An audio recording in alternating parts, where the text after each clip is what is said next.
All at engineers academy. मैं अक्षय आप सबका स्वागत करता हूं आज के सेशन में, जहां हम देखने वाले हैं गेट 2022 में जो भी प्रोडक्शन इंजीनियरिंग से क्वेश्चंस आए हैं उनको हम सॉल्व करने वाले हैं। क्लियर?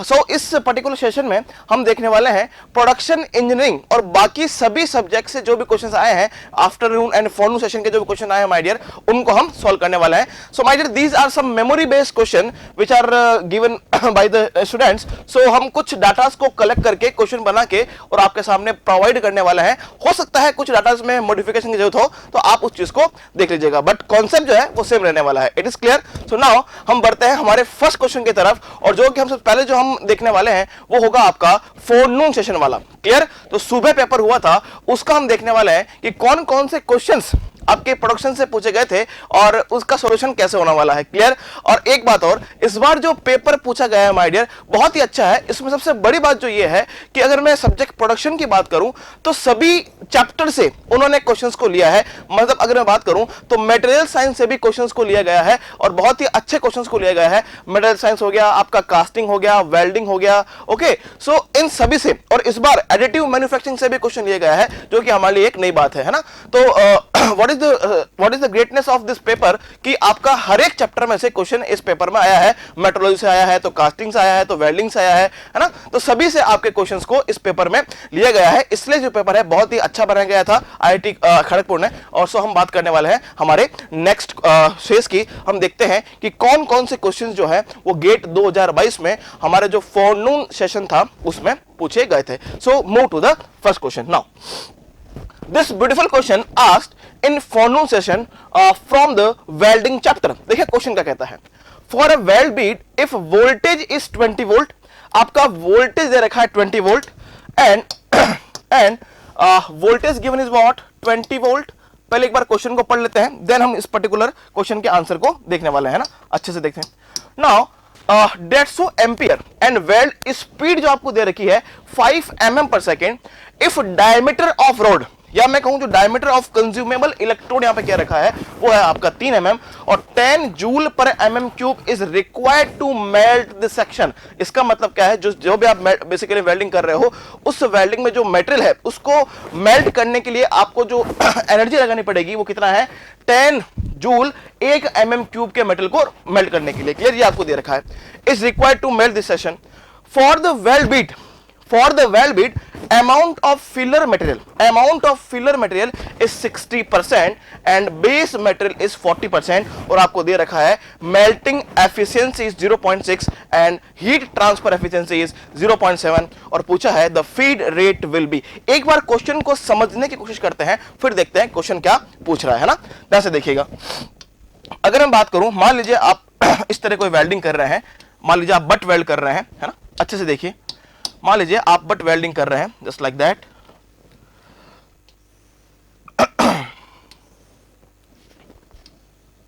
ओके, नाउ अगर मैं बात करता हूं कुछ इस तरीके का, जस्ट रफ डायग्राम हम बनाने की कोशिश करते हैं यहां पे, और ये मान लीजिए आप बट वेल्डिंग कर रहे हैं और suppose this is what your electrode. मान लीजिए ये क्या है, आपका इलेक्ट्रोड है। This is your filler road कह सकते हैं, आप हम कह सकते हैं कंज्यूमेबल इलेक्ट्रोड। नाउ और यहां पे जो है आपका वेल्ड बीड बन रहा है। This is what your weld bead, this is what your weld bead. So अगर मैं वेल्डिंग की बात करूं, तो ये बात तो तय है सर कि जितना इलेक्ट्रोड का डिपोजिशन रेट होगा, जितना वॉल्यूम ऑफ इलेक्ट्रोड यहां पे फिल करने वाला है, उतना ही तो जो वॉल्यूम है वो वेल्ड बीड का बनने वाला है।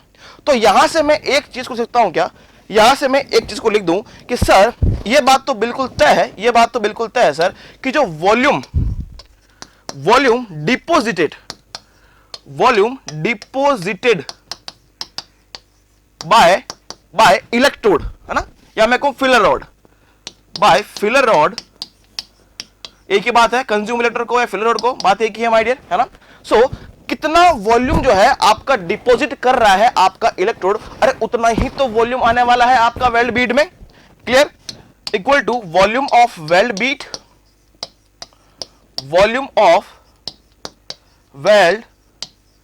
बीड, ये दोनों ही जो हम देखते हैं पर टाइम देखते हैं, per unit time. Okay, so volume deposited by filler rod per unit time is equal to volume of weld bead per unit time. Okay, now अब एक बार अच्छे से देखिए, ये बात तो तय हो गई सर, लेकिन यू नो व्हाट, क्वेश्चन में ये दे रखा है आपको कि जो आपका for the well Beed amount of filler rod, amount of filler material, जो आपका फिलर मटेरियल है वो कितना है, ओनली 60%। तो 60% है जो आपका वेल बीड है, उसमें 60% कहां से आ रहा है, इस फिलर रॉड से, और जो 40% है वो जो मटेरियल है आपके वर्क पीस का ही है। इतनी बात क्लियर हुई। तो यहां से मैं बड़े ही प्यार से लिख सकता हूं कि देखो इसको, जो volume deposited by the filler rod is equal to what, 0.6, what 0.6, 60% है ना, 60%, 0.6 times volume of weld bead per unit time. Okay, so what is the volume of weld bead per unit time की अगर हम बात करें तो यहां से मैं कह सकता हूं क्या, what is the volume of weld bead per unit time is equal to what. तो यहां से मैं कह दूं, इसका मान लीजिए आप वेल बीड का जो एरिया है वो ए है। ओके, एरिया ऑफ वेल मान लीजिए, और यहां पे अगर मैं इसका बात करूं, जो वेलोसिटी है इन दिस डायरेक्शन होगा कि नहीं, जो इलेक्ट्रोड का वेलोसिटी डायरेक्शन मान लूं, this is basically what, your V W. Okay, तो यहां पे आ जाएगा A W multiply by V W. आप देख लीजिए इसका जो यूनिट आता है A W multiply by V W, इसका यूनिट क्या है आपका, mm क्यूब पर सेकेंड। सिमिलरली इसका भी यूनिट क्या होगा, mm क्यूब पर second. So what is the volume of electrode, कितना वॉल्यूम जो है आपका फिलर रॉड इसमें दे रहा है, उसका वॉल्यूम कितना होगा sir, π/4 d square multiply by इसका फीड। इसका फीड, ये फीड कहां हो रही है, इलेक्ट्रोड का फीड कहां है, in this direction, because for maintaining the your arc length. It is very clear now.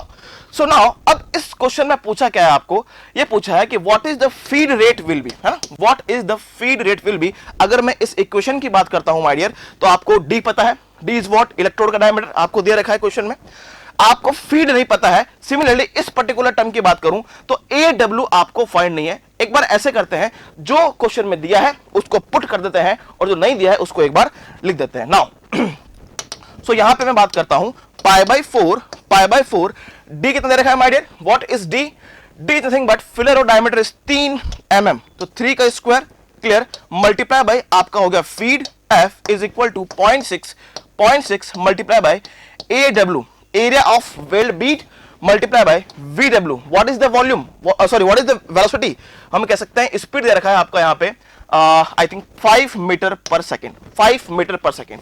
Okay, यही डाटा आपको गिवन है। नाउ यहां से हमें निकालना है एफ, और यहां पे ए डब्ल्यू, जो आपका ए डब्ल्यू है वो हमें एक और चीज फाइंड करनी है। नाउ सो यहां से अगर हम ए डब्ल्यू की बात करें, what is the area of weld Beed, इसके लिए ए डब्ल्यू फाइंड करने के लिए हमें दे रखा है मेल्टिंग एफिशिएंसी और हीट ट्रांसफर एफिशिएंसी। ओके, सो यहां से हम बात करते हैं what is the melting efficiency. Melting efficiency क्या होता है माय डियर, आपको पता है, हीट रिक्वायर्ड फॉर मेल्टिंग, या हम कह सकते हैं कितना आपका हीट यूटिलाइज हो रहा है, कितना हीट रिक्वायर्ड है upon your heat supplied multiply by heat transfer efficiency. ये फॉर्मूला आपको पता है, clear.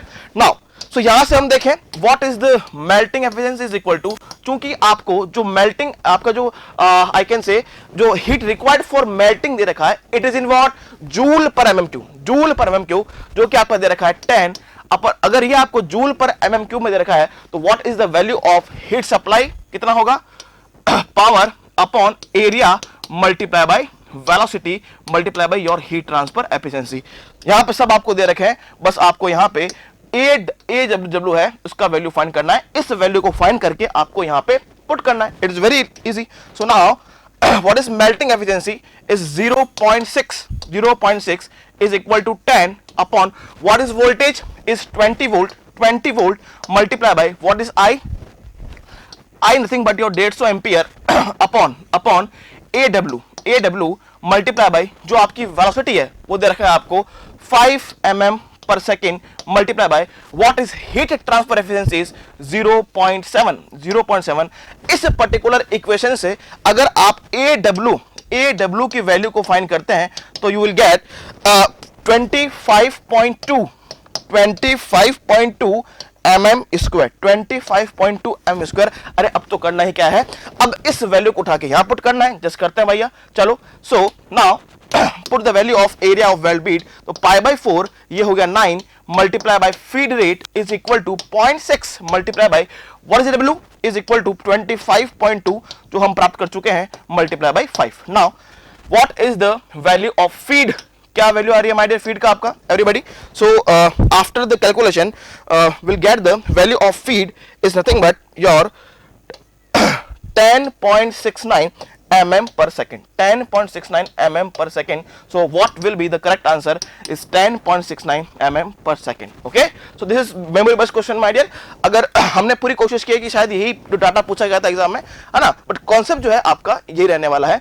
So this is the basically question from welding in your forenoon session. Now, so come to the next question. Now, so what is the correct answer? 10.69 mm per second is the correct answer. Clear? चलिए अब बात करते हैं आगे. So next, it is a question from non-traditional machining method and ECM. ECM process से आपको question पूछा गया है. In a ECM process, it's a very easy question my dear. In a ECM process, for two different materials, following data has been given. Copper का दे रखा है और आपका एल्यूमिनियम दे रखा है. कॉपर का जो एटॉमिक वेट 60 दे रखा है, वैलेंसी 2 दे रखी है, रो दे रखा है आपको 9, एमआरआर दे रखा है इन ग्राम पर milligram per second. Okay, MR किसमें दे रखा है? मिलीग्राम पर सेकंड में दे रखा है और एल्यूमिनियम का आपको पूछा है. It's very easy question my dear. अगर आपको सिंपल सा एक एमआरआर का फॉर्मूला याद है, in what milligram per second, मैं कहूं ग्राम पर सेकंड में what is the formula for MRR, हम बात करने वाले हैं what is the formula for MRR. तो हम देखते हैं what is the MRR in ECM process. Everybody, MRR की अगर हम बात करते हैं तो हम कह सकते हैं क्या? It is what your A by Z I by F in what? ग्राम पर सेकेंड. In what? ग्राम पर सेकेंड. यह आपका फॉर्मूला होता है for MRR in ECM operation. Clear? Now so what is the MRR for copper? अगर मैं MRR for copper की बात करता हूं, तो ये आपको दे रखा है नथिंग बट योर 100 और इससे करस्पॉन्डिंग जो आपको वैल्यू दे रखी है, A is what? Atomic weight 63. A is what? Atomic weight is nothing but 63. And what is Z is what your valency is basically what your 2 and I आपको निकालना है. और Z की अगर हम F की बात करें तो आपको पता है फेरेडेस कांस्टेंट 96500. सो यहां से एमआरआर की जो वैल्यू है, कॉपर का जो एमआरआर कितने रखा है आपको 100 milligram per second.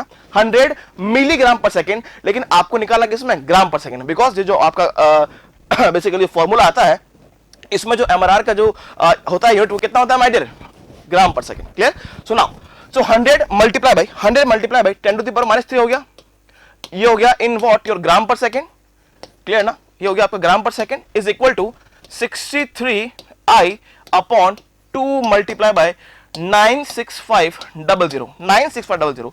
So now from this equation we have calculated the value of I. Current का वैल्यू हम प्राप्त कर सकते हैं यहां से. So I is what? 306.35. After the calculation we will get 306.35 ampere. Clear? अरे अब तो खेल है. अब तो आपको एल्यूमिनियम का एमआरआर फाइंड करना है. आपको I की वैल्यू बिल्कुल सेम दे रखी है. I की वैल्यू बिल्कुल वही होने वाली है. So what will be the MRR of aluminium? क्या होगा? वही लगाएं formula. Is what? A by Z and I by F. पर ध्यान रखिएगा जो हमारा किसमें आएगा माय डियर? किसमें आएगा? ग्राम पर सेकंड में आएगा. ये आएगा आपका ग्राम पर सेकंड में, लेकिन क्वेश्चन में आपको पूछा है in milligram per second. Units का बिल्कुल अच्छे से ध्यान रखिएगा. So now what is the MRR for aluminium is equal to AI by Z times F. तो हम कह सकते हैं what is A for aluminium? 27 by 3 multiply by I का वैल्यू कितना है जो कि आपने निकाला है? 306.35, नथिंग बट 306.35 अपॉन F का वैल्यू आ गया 96500. सो यहां से देखेंगे what is the MRR for aluminium. After calculation we will get the value 28.57 milligram per second. आप जब यहां से कैलकुलेट करोगे तो आपका ग्राम पर सेकेंड में आएगा, लेकिन जब आप इसको मिलीग्राम बदलोगे तो 28.57 milligram per second is the correct answer for this question. It is clear ना? Now it is clear. So ये जो क्वेश्चन है ईसीएम का जो फॉर्मूला दे रखा था, ये तो हमने कितनी बार क्लास में किया है, क्लासरूम में कितनी बार डिस्कस किया है, न्यूमेरिकल्स भी किए हैं हमने, तो ये कोई नया क्वेश्चन नहीं है, it is very easy question. Clear? हाँ, जो वेल्डिंग का क्वेश्चन था, हाँ ये थोड़ा सा आपका ट्रिकी था, थोड़ा सा आपका ट्रिकी था, बस ये जो 0.6 लगाया है वेल्ड बीड का, जो आपका फिलर मेटल का जो आपको दे रखा है 60% है, थोड़ा सा इस बात का आपको ध्यान रखना था, बाकी इस भी क्वेश्चन में कुछ था नहीं। Clear? So now it is from ECM question. So move to the next question. So what is the correct answer? 28.57 milligram per second. I hope कि डाटा सही होगा, अगर डाटा सही है तो इसका आंसर जो है ये बिल्कुल करेक्ट है। Clear? So now move to the next question. Okay, it is from CNC, BLE question आ गया, बेसिक लेंथ यूनिट। क्या दे रखा है? A CNC work table is driven in a linear direction by the lead screw connected directly to a stepper motor। अरे ऐसे question तो कितनी बार किए हैं क्लास में, जैसे देखिए the pitch of the lead screw. और एक बात और, ये सेम क्वेश्चन है आपका, सेम टाइप ऑफ क्वेश्चन है आपका PI में पूछा गया था। क्लियर? प्रोडक्शन इंजीनियरिंग जो आपका पेपर हुआ था कुछ दिन पहले, उसमें भी पूछा गया था, उसका भी सॉल्यूशन मैं दिया है, और मैंने कहा भी था कि ऐसे क्वेश्चंस 13 फेब को पूछने की पूरी संभावना है। तो ध्यान से देखिए क्वेश्चन क्या पूछता है। A CNC work table is driven in a linear direction by a lead screw connected directly to a stepper motor. Very nice. The pitch of lead screw is 5 mm। जो आपका पिच है वो 5 mm है, मतलब आपका जो motor जब एक रोटेशन लेता है तो आपका वर्क टेबल कितना आगे बढ़ता है? 5 mm आगे बढ़ता है। It is very simple. The stepper motor completes one full rotation upon running 600 pulses। इसका मतलब क्या? एक पूरा रोटेशन करने में 600 पल्स लगते हैं। कितने पल्स लगते हैं माय डियर? 600 पल्स लगते हैं। If the work table speed is nothing but 5 meter per minute, find the pulse rate received by the stepper motor। So now मेरे क्लास में भी क्वेश्चन आपको एक क्वेश्चन बताइए, इस तरह क्वेश्चन कैसे सोल्व करते हैं माय डियर। अगर आपको टेबल स्पीड दिया है तो just you know that table speed is equal to what? Your BLU, basic length unit, multiply by your frequency is it in what? Pulse per minute. और what is BLU? BLU क्या होता है my dear? What is BLU my dear? BLU की बात करें, ये होता है mm पर पल्स, ये होता है आपका mm पर पल्स। तो यहां से देखें पल्स कट जाता है और पीछे बचता है आपका mm पर मिनट। देखिए व्हाट इज BLU? BLU क्या है? बेसिक लेंथ यूनिट का मतलब यह है कि एक पल्स जब एक पल्स आएगी, उस एक पल्स में टेबल का कितना मूवमेंट होगा, वही क्या है? आपका BLU है। ओके, तो सबसे पहले अपन BLU जानने की कोशिश करते हैं फ्रॉम दिस डाटा। हमें यह पता है व्हाट इज BLU? एक पल्स में कितना टेबल मूव कर रहा है।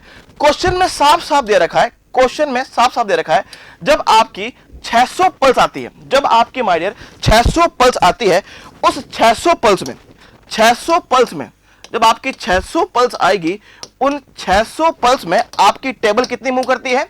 आपकी टेबल कितनी मूव करती है my dear? 5 mm। Because 600 pulse का मतलब क्या? जैसे ही 600 पल्स आ रही है, एक रोटेशन पूरा हो रहा है, और उस एक रोटेशन में कितना आगे मूव कर रहा है टेबल? 5 mm, जो कि पिच आपको दे रखा है, it is what? Your 5 mm। It is clear? ये आपको क्वेश्चन दे रखा है। 600 पल्स आने पे अगर आपका टेबल 5 mm मूव कर रहा है, तो मैं कह सकता हूं क्या? एक पल्स जब आएगी तो आपका टेबल कितना मूव करेगा? Everybody, it's very simple, 5/600। और यही क्या है मेरे प्यारे भाई बहनों? यही है आपका BLU। अरे यही क्या है? आपका BLU है, यही आपका BLU है, बेसिक लेंथ यूनिट। मतलब एक पल्स आने पे आपका टेबल कितना मूव करता है, वही क्या है? आपका बेसिक लेंथ यूनिट है। सो नाउ यहां से हमने BLU का वैल्यू फाइंड कर लिया है। It is nothing but your 5/60, your 5/60। Now हमें फ्रीक्वेंसी निकालना है, हमें फ्रीक्वेंसी निकालना है। जो फ्रीक्वेंसी यहां से आएगी वो किस में आएगी? पल्स पर मिनट में। और टेबल स्पीड आपको दे रखा है 5 मीटर पर मिनट, और यहां पे mm पर मिनट है। जस्ट मल्टीप्लाई बाय 1000, 5000 आ जाएगा आपका mm पर मिनट, 5000 mm पर मिनट। ध्यान रखिएगा यहां पे जो फ्रीक्वेंसी किसमें है? आपकी पल्स पर मिनट में, पल्स पर मिनट में। नाउ सो यहां से देखें, अगर देखें, सो what is the frequency? Frequency कितना आ रहा है एवरीबॉडी? अगर मैं फ्रीक्वेंसी की बात करूं, कितना आ रहा है? अगर मैं फ्रीक्वेंसी की यहां पे बात करूं तो आपका आ रहा है 5 multiply by 1000 multiply bye 600 upon 5 upon 5।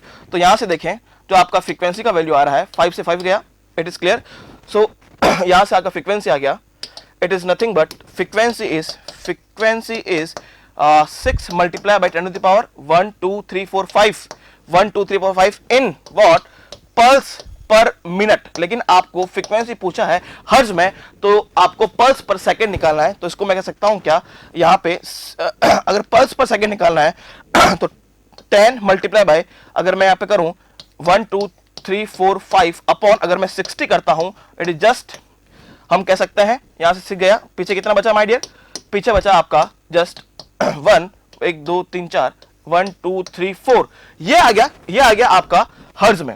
और अगर किलोज में निकालना है, तो just divide by 1000, so we will get the answer is nothing but your 10 kilo hertz. Your 10 kilo hertz is the correct answer. So it is very simple question from the CNC. BLU आपको पता है, अगर ये equation पता है, अगर table speed is equal to ये होता है BLU मल्टीप्लाई बाय फ्रीक्वेंसी, अगर आप यूनिट मैच करते हो तो you can easily do the question. Clear? So what is the correct answer? 10 kilohertz is the correct answer. And what is the BLU? कि भाई एक पल्स आने पे कितना आपका टेबल आगे मूव कर रहा है, वही क्या है आपका माय डियर, आपका BLU है। It is clear ना? So what is the correct answer is your 10 kilohertz is correct answer, and this is the solution for this given question. Now, clear?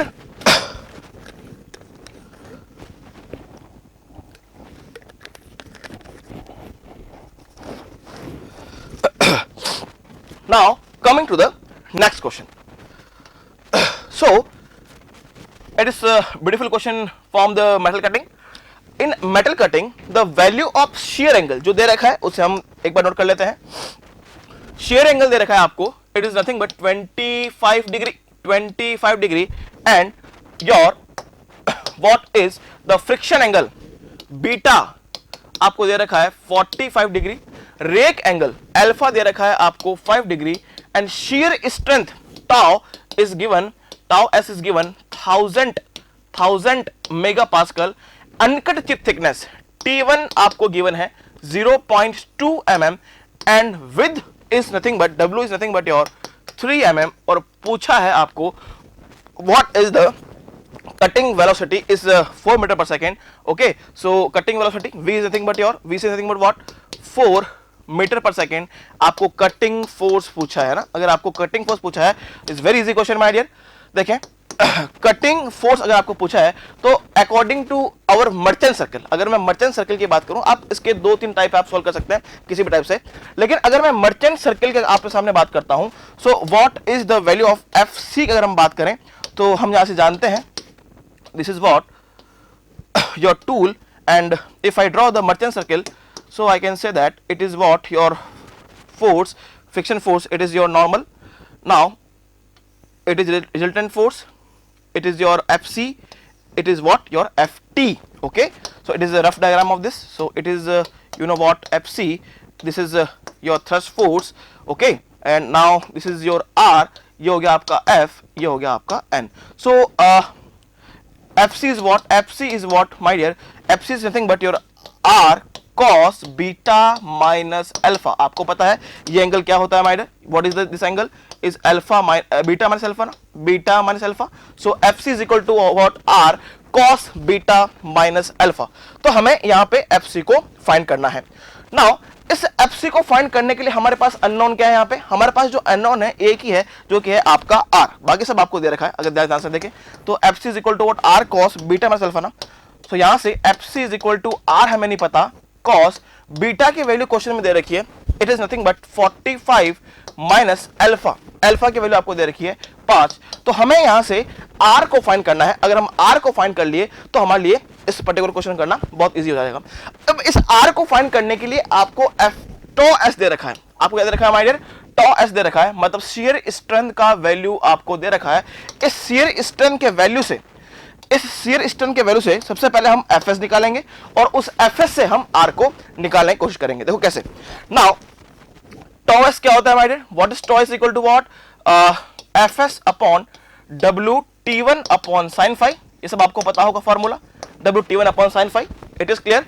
So now यहां से अगर मैं Fs निकालने की कोशिश करता हूं तो Fs is equal to what, tau s की वैल्यू कितना दे रखा है 1000, it is what 1000 multiply by what is W is 3 mm दे रखा है. T1 is what? Uncut chip thickness is 0.2 upon your sin phi. What is the shear angle? Is nothing but 25 degree. So ये हो गया आपका Fs की value.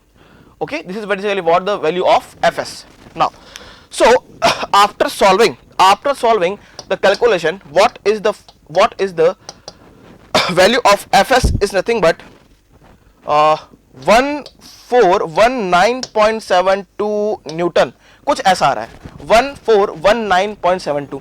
अब अगर आपके पास Fs आ ही गया है, तो यहां से अगर आपका Fs आ गया है तो Fs से हम आराम से R को कैलकुलेट कर सकते हैं. So you know what is the Fs is equal to what. Fs क्या होता है आपका जो shear फोर्स बेसिकली क्या होता है माय डियर. सो हम कह सकते हैं R cos beta minus alpha plus five, beta minus alpha plus five. ये आपका अगर यहाँ पे मैं कहूँ कि ये आपका Fs है my dear, this is basically what Fs, और ये होता है आपका Fn. सो ये जो एंगल है वो कितना है आपका फाइव है. It is basically what your five. Now so beta minus alpha plus five. So यहाँ से देखें Fs का वैल्यू आ गया है 1419.72.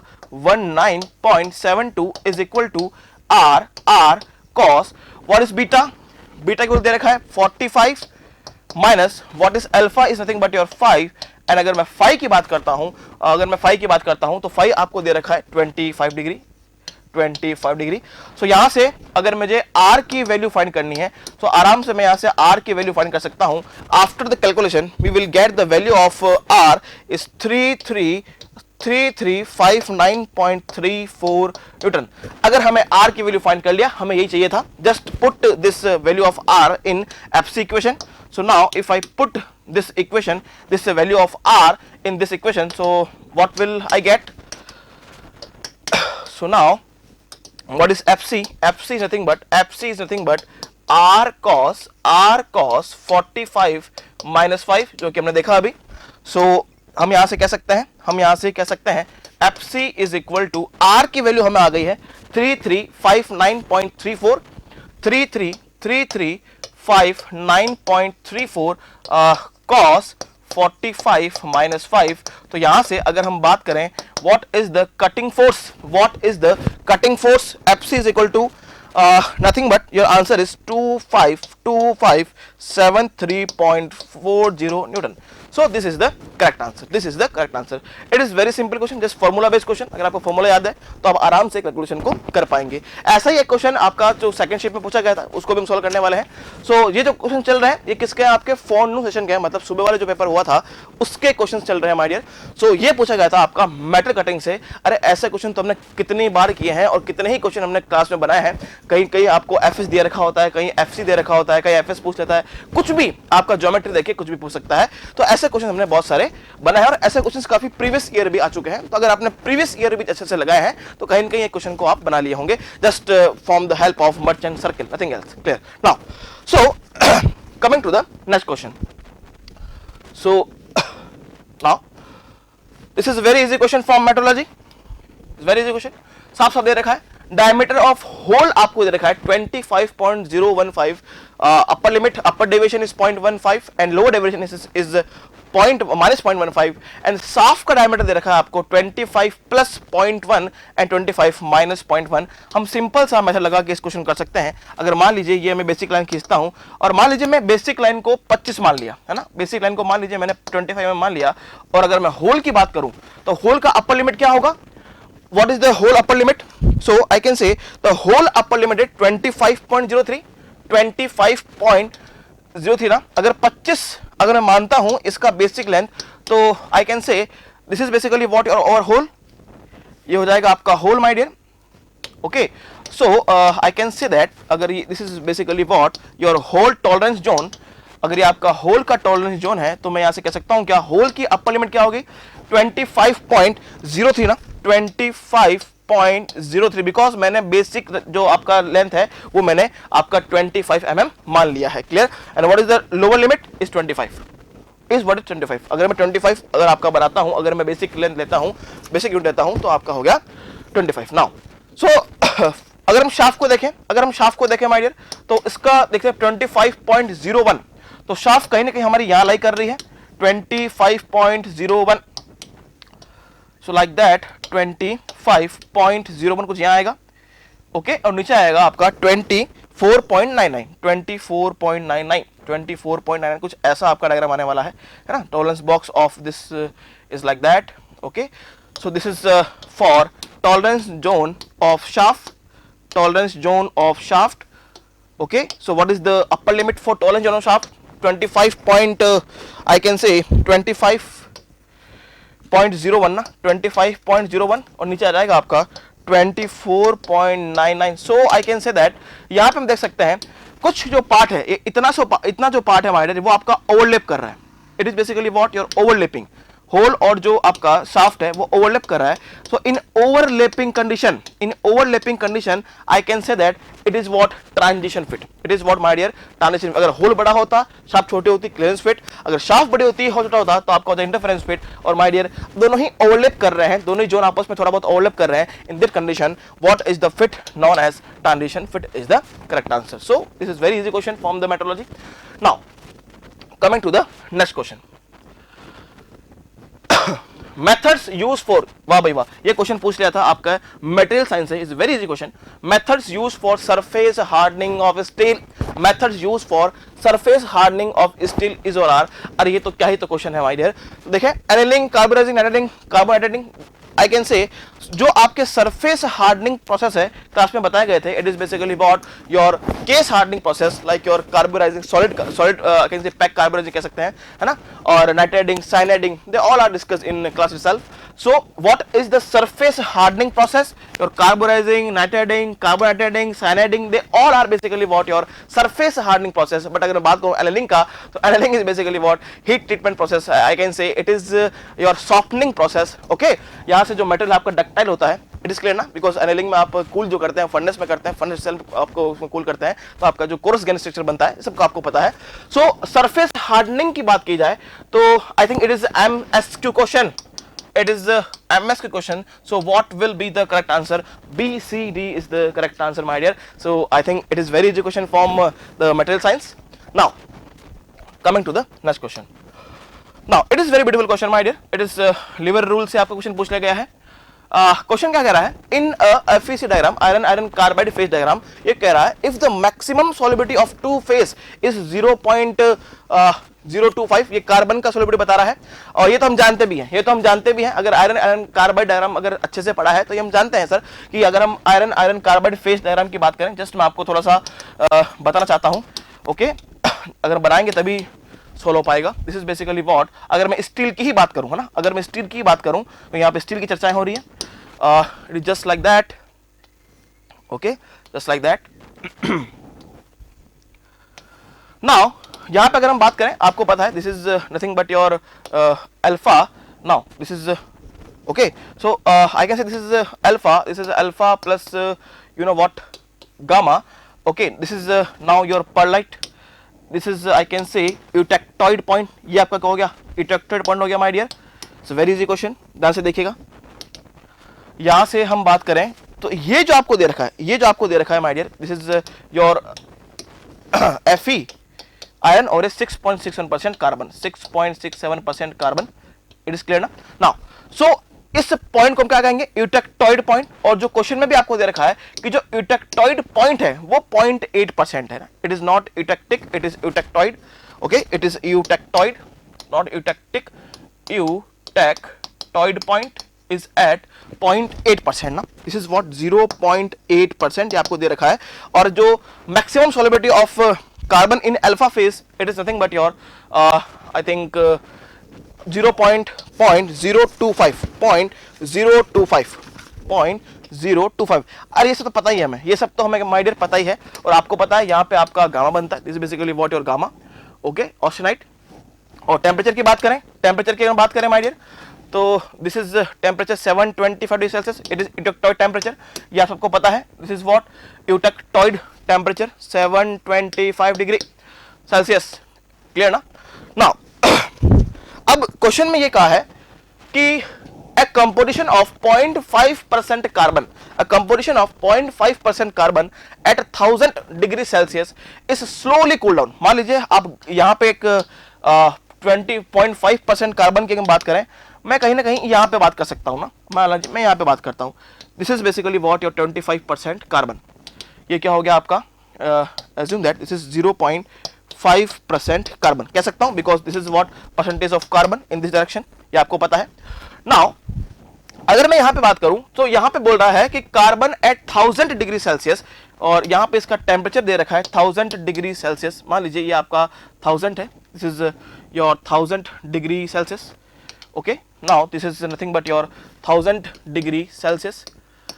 नाउ ये दे रखा है स्लोली कूल डाउन। अगर ये स्लोली कूल डाउन हो रहा है, आपको पता है यहां पे गामा होता है, और गामा जब आपका इस फेज में पहुंचता है, ध्यान से देखिएगा, ये पूछ रहा है maximum fraction of pro alpha. देखो प्रो अल्फा का मतलब क्या है, अगर मैं यहां पे माइक्रो स्ट्रक्चर की बात करूं गामा की, तो आपको पता है, मैंने क्लास में बताया, यहां पे कैसा माइक्रो होगा, total gamma, all gamma is there, all gamma is there. Okay, मान लीजिए this is your green boundary, ये मान लीजिए आपकी ग्रीन बाउंड्रीज है, तो यहां पे भी गामा, सॉरी यहां पे भी गामा माय डियर, ये सब क्लास में डिस्कस होगा, ये भी गामा, ये भी गामा, ये भी गामा। नाउ जैसे ही आप इसके नीचे आएंगे, इस पर्टिकुलर लाइन के नीचे आएंगे माय डियर आपका, तो मैं कह सकता हूं क्या, यहां पे गामा तो दिखाई देगा ही, साथ में ग्रीन बाउंड्रीज पे आपका फेराइट भी दिखाई देगा, और उस फेराइट को हम बड़े ही प्यार से क्या बोलते हैं माय डियर, बिकॉज जो यहाँ पे फेराइट है वो यूटेक्टॉइड टेम्परेचर के ऊपर बन रहा है, तो इसे हम बोलते हैं प्रो यूटेक्टॉइड फेराइट। क्या बोलते हैं इसे my dear, pro eutectoid ferrite. So alpha dash कर दें तो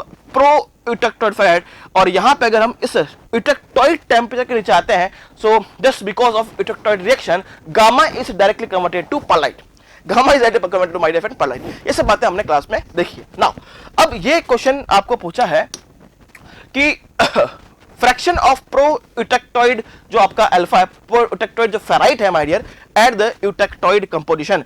सो this is basically form lever rule. अगर हम लिवर रूल के टाइलाइन बनाएं, this is what tie line, because यहां पे आपका टाइलाइन हमने क्यों बनाया यहां पे, बिकॉज यहां पे आपका 100% क्या है, पर्लाइट है, बिकॉज आप जानते हैं at the eutectoid temperature, at the eutectoid I can see composition at 0.8% carbon, I can say that gamma is directly converted to your pure pearlite. यहां पे क्या बनता है आपका, पर्लाइट बनता है।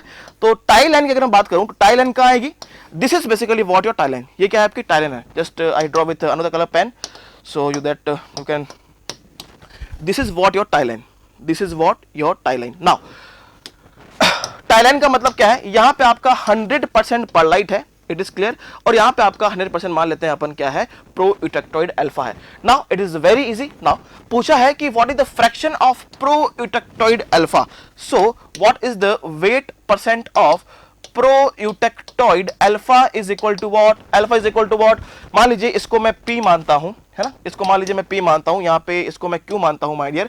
तो लिवर रूल क्या कहता है, उल्टा देखो, है ना, प्रो यूटेक्टॉइड अल्फा का पता करना है तो हम ये यहां पे देखेंगे, Q को देखेंगे, इट इज व्हाट 0.8 माइनस, उल्टा देखना है ना, यही तो कहता है आपका लिवर रूल। अगर आपको प्रो यूटेक्टॉइड अल्फा पता करना है जो कि इधर 100% होगा, तो आपको Q लेना है। Q कितना है, 0.8 माइनस 0.5 अपॉन ये पूरा, अपॉन माय डियर फ्रेंड ये पूरा कितना आएगा, upon P plus Q, nothing but 0.8 minus 0.025, यही आपका लिवर रूल कहता है। ये अगर पूछता कि what is the perlite, perlite का परसेंटेज क्या है यहाँ पे, तो आप क्या करते, जस्ट आप करते इस तरफ पर्लाइट है तो इधर वाला लेते हैं, क्लियर, 0.5 माइनस 0.025 अपॉन आपका P plus Q, clear, it is very easy.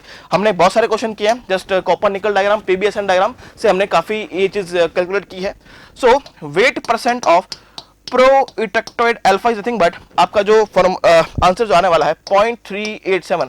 हमने जो क्वेश्चन किया था क्लासरूम में वो हमने किया था PBSN डायग्राम से, हमने PBSN डायग्राम से सेम न्यूमेरिकल बनाया था। ओके, उसमें देखा था हमने what is the pro eutectic alpha की हमारे वैल्यू क्या थी, वो हमने देखा था PBSN डायग्राम में, और क्वेश्चन पूछ लिया आपका आयरन एंड कार्बन डायग्राम में। कंसेप्ट सेम है, कंसेप्ट सेम है my dear, it is just lever rule follow हो रहा है, जस्ट लिवर रूल से आप इस क्वेश्चन को आराम से सॉल्व आउट कर सकते हैं। So what is the correct answer? 0.387 is the correct answer. This is your iron and carbon diagram. This is the approximate correct solution for this question. Okay. Now come to the next question. Come to the next question. Now to increase the fatigue strength is very easy question. Relative humidity is should decrease. अगर humidity increase कर दोगे तो कहीं ना कहीं आपके corrosion की संभावना बढ़ जाएगी, जिससे क्रैक की संभावना बढ़ जाएगी माय डियर. तो फटीग स्ट्रेंथ इंक्रीज होगा आपका ह्यूमिडिटी डिक्रीज करने का और आपका शॉर्ट पिनिंग करने का आपका जो है फटीग स्ट्रेंथ इंक्रीज होता है. It's very easy question. It is also MSQ. आप भले इसको प्रोडक्शन में लें, आप भले इसको सॉम में लें, आप भले इसको डिजाइन में लें, answer is same. Just like A and C is the correct answer. Clear. Now come to the next part. So this is the very beautiful question asked from rolling in gate 222 forenoon session. that's देखिए question कह रहा है in a rolling operation roll diameter is 200 mm, initial thickness of sheet is 4 mm, coefficient of friction is 0.1, width is 100 mm, rolling force in this operation. कितना rolling force है आपको पता करना है, और रोलिंग फोर्स का जो वैल्यू दे रखा है वो आपको ही दे रखा है. It is nothing but rolling force. ये आपका रोलिंग फोर्स है 1.15 sigma bar 1 + 2 mu L upon 3 H bar multiply by W multiply by L. W आ गया आपका विद. सिग्मा आपको दे रखा है 207 + 414 टाइम्स ई स्ट्रेंथ दे रखा है. ये आपका लीनियर रिलेशन आपको दे रखा है. लीनियर रिलेशन आपको दे रखा है. Sigma bar is equal to average flow stress आपको निकालना पड़ेगा, और H bar is the average thickness भी आपको निकालनी पड़ेगी. नाउ शुरू करते हैं. अगर हमें एफ निकालना है ना, अगर हमें एफ निकालना है माय डियर, तो हमें सिग्मा बार निकालना पड़ेगा. फर्स्ट वन हमें फाइंड करना पड़ेगा सिग्मा बार. सेकेंड हमें फाइंड करना पड़ेगा म्यू, और एल भी फाइंड करना पड़ेगा, एच बार भी फाइंड करना पड़ेगा, और बाकी सब आपको क्वेश्चन में दे रखा है. तो एक एक करके फाइंड करते हैं. देखते हैं in a rolling operation the roll diameter D दे रखा है आपको 200 mm. It is diameter. Okay. Initial thickness is 4 mm. Initial thickness दे रखा है आपको 4 mm, मतलब एच नॉट का वैल्यू आपको दे रखा है everybody 4 mm. Coefficient of friction जो कि आपको दे रखा है 0.1. विद आपको दे रखा है 100 mm. Width is nothing but your 100 mm. Rolling force आपको पूछा है with the help of this equation. Now अगर हम बात करें पहले निकाल लेते हैं what is the L. L क्या होता है my dear? L is nothing but your under root R delta H. L क्या होता है? Contact length is nothing but your under root R delta H. So अगर मैं वैल्यू को find करता हूं एल की, तो L is nothing but your R. R का वैल्यू कितना होगा? 100 ना, बिकॉज डायमीटर दे रखा है आपको 200. तो 100 मल्टीप्लाई बाय डेल्टा एच कितना होगा? What is delta H? आपको एच इनिशियल दे रखा है, आपको एच इनिशियल दे रखा है नथिंग बट योर 4 mm दे रखा है, और आपको फाइनल निकालना है. तो हमें पता है माय डियर डेल्टा एच क्या होता है आपका? Maximum is equal to mu square R. So H original minus H final is equal to nothing but mu square R. So H naught is what? Your 4 mm minus H F आपको find करना है, sorry H F निकाल लेंगे, is equal to what? Mu is 0.1 square multiply by R की value की बात करें, it is 100 mm. So what is the value of H F? We will get H F is nothing but your 3 mm. So what is delta H? Delta H क्या होगा? 4 - 3 ना, 4 - 3 mm. 4 - 3 is nothing but your 1 mm. Delta H कितना हो गया? 1 mm. और यहां से हम एक और चीज फाइंड कर लेते हैं. What is the average thickness? H bar कितना होगा? H bar is nothing but आपका इनिशियल थिकनेस कितना था? 4 mm प्लस आपका फाइनल हो गया 3 mm अपॉन 2. तो यहां से देखते हैं what is H bar is 3.5 mm. तो एच बार की वैल्यू भी हमने यहां से साथ ही साथ निकाल ली है. Now what is delta H? Is 1 mm. वो हमने यहां पे पुट कर दिया है.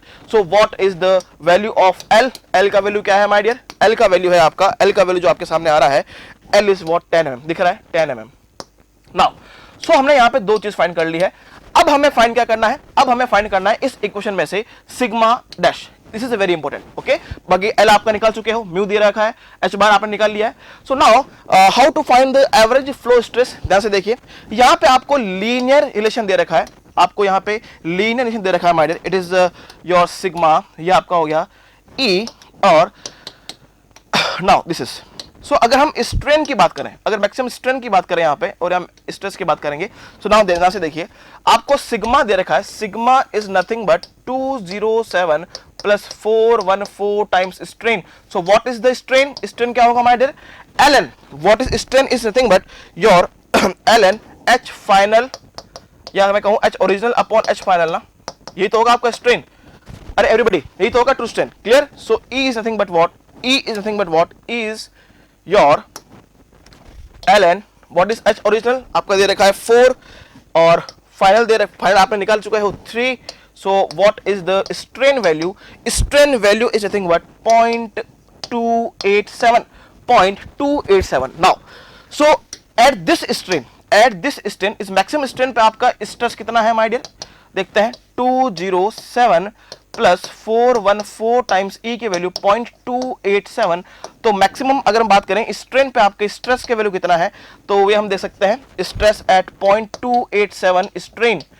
ये कितना है माय डियर? अगर सिग्मा की वैल्यू की हम बात करें, it is nothing but your 325.818 mega pascal. Now अब बात आती है सर व्हाट हम कैसे एवरेज फ्लो स्ट्रेस को मेजर करेंगे. देखो इसके दो तरीके हैं. यदि आप एवरेज फ्लो स्ट्रेस को मेजर करना चाहते हो तो एक तो आपकी इक्वेशन ये आती है, आप सब जानते हैं my dear, sigma average is equal to 1/e integral 0 to e sigma times d. या फिर आप इस पर्टिकुलर सिग्मा एवरेज को एक और तरीके सोल्व कर सकते हो. कैसे? वो आपका वैल्यू सेम आने वाला है. What is sigma average? Sigma average is equal to my dear आपका सिग्मा जब आपका स्ट्रेस बिल्कुल, आपका स्ट्रेन बिल्कुल जीरो था, when strain is zero, okay, plus sigma when strain is maximum 0.287 upon आपका 2. आप ऐसे भी इसे सॉल्व कर सकते हैं. Okay, sigma average is what? Sigma at strain is zero plus sigma at strain is maximum 0.287. तो यहां से अगर हम बात करें, what is sigma average is equal to, अगर मैं ई को जीरो लेता हूं तो सिग्मा कितना आ जाएगा एवरीबॉडी? 207.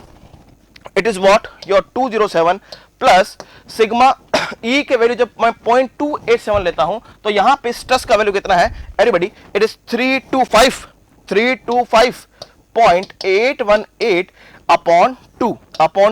तो यहां से जो सिग्मा एवरेज का वैल्यू हम जो फाइंड कर रहे हैं, it is nothing but 266.409 mega pascal. 266.409 mega pascal. ये आ गया आपका average. This is what average flow stress का जो वैल्यू है वो आ गया 266.409 पास्कल. अब मेगा पास्कल. अब हमको कुछ नहीं करना है. अब हमको सिंपल सा इस एफ की वैल्यू में, जो एफ का रिलेशन आपको दे रखा है, वहां पे हमें वैल्यूज को एक एक करके पुट करना है. Okay, so now what is the value? 1.15 multiply by sigma bar average आपको 266.409. Okay, so now bracket 1 plus 2 times mu का वैल्यू 0.1, एल का वैल्यू हम निकाल चुके हैं 10 mm अपॉन 3 एच बार का वैल्यू निकाल चुके हैं हम 3.5. Now 3.5, it is not 30, it is 3.5. 3 multiplied by h bar ना, 3 multiplied by h bar is what? 3.5 ना, 3.5. Now bracket close, multiply by w का वैल्यू क्या है? What is w? 100 mm. This is 100 and l का value आपको पता है, l का वैल्यू is 10 mm. जब आप इन सभी इस कैलकुलेशन को आप सॉल्व करेंगे, जस्ट मैंने सभी वैल्यूज को पुट किया है जो आपको ये इक्वेशन दे रखा था क्वेश्चन में, मैंने इसी इक्वेशन को यूज करके ये वैल्यूज को लिखा है. और सभी वैल्यूज फाइंड करने के बाद जो आपका f का वैल्यू आ रहा है, my dear, after the calculation it is 364.72 kilo newton. यही आपका क्या है? आंसर है. यही आपका क्या है माय डियर? आंसर है. और क्वेश्चन में शायद किलो न्यूटन में पूछा होगा. 364.72 kilo newton. It is the correct answer. So इसमें जो समझने वाली बात यह थी, एवरेज फ्लो स्ट्रेस को निकालना है. आप इससे आराम से एवरेज फ्लो स्ट्रेस को निकाल सकते हो. चाहो तो आप ये इक्वेशन यूज कर सकते हो, लेकिन आपके लिए ये इक्वेशन यूज करना आसान है, बिकॉज दोनों से आंसर जो है आपका सेम आने वाला है ना. इस बात का आपको ध्यान रखना है. नाउ सो ये हो गया आपका सिग्मा एवरेज, और this is the basically solution of this type of question. So now coming to the next question. I hope it is clear to everyone. Now, so come to the next question. Question number 10. Yes. Now this question is from pronunciation. Orthogonal turning is done on a cylindrical tube of 1 mm thickness and 100 mm nominal diameter if axial feed axial feed अगर आपको दे रखा है 1 meter per minute and entire thickness is cut in single pass दे रखा है आपको, then power required will be और दे रखा है specific energy is 6 J joule ना, इट इज joule per mm cube, it is just आप डायमेंशन से क्वेश्चन सॉल्व कर सकते हैं। आपको पता है what is the specific cutting energy, आपको पता है my dear what is the specific, what is specific energy is equal to nothing but your power upon MRR ना, पावर अपॉन MRR, आपको पावर फाइंड करना है। देखो this is what specific energy is joule per mm cube, okay, और ये आपका आएगा joule पर सेकंड में और ये आ जाएगा आपका mm क्यूब पर सेकंड। तो आप देखोगे ये आपका यूनिट मैच कर रही है joule per mm cube. Now अब ध्यान से देखिए, अगर आपको यहां पे पावर फाइंड करना है ना, अगर आपको यहां पे पावर फाइंड करना है तो you just multiply specific energy multiply by MRR, simple सी बात है। What is specific energy in joule per mm cube, 6 दे रखा है आपको ना, 6 दे रखा है, multiply by what is the MRR, अगर MRR निकालना है वो भी in mm cube per second, we can multiply area भी वेलोसिटी, आपको वेलोसिटी दे रखा है 1 meter per minute, so area tube का जो एरिया है मल्टीप्लाई बाय आपकी हो जाएगी वेलोसिटी, आपकी हो जाएगी माय डियर फ्रेंड वेलोसिटी 1, इसको आप mm पर सेकंड में बदल दो because all dimension are in mm and second. So now इसको अगर मैं mm1 मल्टीप्लाई भी कर दूंगा 1000 mm अपॉन सेकंड कर दूंगा 60 आ जाएगा, क्लियर। तो 1000 अपॉन 60 नाउ जो आपका अननोन है यहाँ पे पावर है और आपका एरिया है। Now we can calculate the value of area. अगर ट्यूब की बात करें तो what is the area of tube, यानी अगर ट्यूब की बात करते हैं हम यहाँ पे ट्यूब की बात करें तो ट्यूब का जो एरिया लेते हैं हम क्या लेते हैं my dear, pi D time T, ये आपको पता है pi D time T because it is the tube. So now what is the area of tube is pi diameter times T, thickness हो जाएगा T is equal to A, कितना आ रहा है my dear, what is the value of A, pi multiply by D, diameter दे रखा होगा question में, diameter is 100 mm diameter, okay, तो pi multiply by 100, okay, 100 multiply by आपका टी भी दे रखा होगा क्वेश्चन में, what is the thickness is nothing but your 1 mm thickness, तो ये आपका अगर एरिया फाइंड हो गया तो we can easily calculate the power is 6 multiply by area को मैं ऐसा करता हूं ना, यहां पे पुट कर देता हूं ऐसा कि ऐसे, ये हो गया आपका area 6 multiply by 100 multiply by 1, okay, now multiply by what is 1000 upon 60, clear ना, I hope it is clear. So आपका जो एरिया है ये क्या है, आपका एरिया जो ये वाला है आपका एरिया है pi D T, it is what your area, okay, it is what your area. Now सुनाओ यहां से अगर हम पावर की बात करते हैं so what we will get 31.41 kilowatt is the power हमें जो आता है, क्लियर। सो पावर कितना होगा 31.41 किलोवाट, जो ये आपको क्वेश्चन में पूछा था, clear. It is very simple question, just आपको डायमेंशन मैच करना है और आपको क्वेश्चन को आराम से आप सॉल्व कर सकते हैं, clear. So these are question from your forenoon session. Now I come forward to the afternoon session, जो कि क्वेश्चन पूछे गए हैं आपके एग्जामिनेशन में, आपकी जो दोपहर को एग्जाम हुआ था उसमें कौन कौन से क्वेश्चन पूछे गए हैं मैं वो भी डिस्कस आपके सामने करने वाला हूं। So now move forward to the next question. Okay, this question is also asked in forenoon session. Which one of the following is the process used wire as feed material, fused wire ना, fused wire पूछा होगा, I think it is misprinting is there, fused wire पूछा होगा। So what is the correct answer, हम जानते हैं it is from additive manufacturing process, वो correct answer is fused deposition moulding. आपको पता है अगर हम इस पर्टिकुलर वायर की बात करते हैं और यहाँ पे हम हीटेड रोलर लगाते हैं, it is what your heated rollers are there, okay, यहाँ पे हम बात करें heated rollers are there, then यहाँ पे अगर आपका हीटेड रोलर्स अगर हैं तो मैं कह सकता हूँ क्या, ये आपका मान लीजिए हीटेड रोलर्स आर है ना, हीटेड रोलर्स। सो मैं कह सकता हूँ यहाँ से जो मेटल निकलने वाला है, यहाँ से जो आपका मेटल निकलने वाला है वो क्या होगा, semi solid, this is nothing but लाल सेमी सॉलिड, क्लियर ना, semi solid material, okay, this is what your semi solid material, और यही मटेरियल जो है आपके किसी भी वर्कपीस पे लेयर बनाना शुरू करता है, यही पूछा गया आपको एग्जाम में कि which one of the following processes use wire as feed material, so fuse deposition moulding is the correct answer. It is question from additive manufacturing process. Now so अब हम बात करते हैं, ये 11 क्वेश्चन जो है वो आपके फोरनून सेशन में पूछे गए थे। अब हम बात करते हैं आपके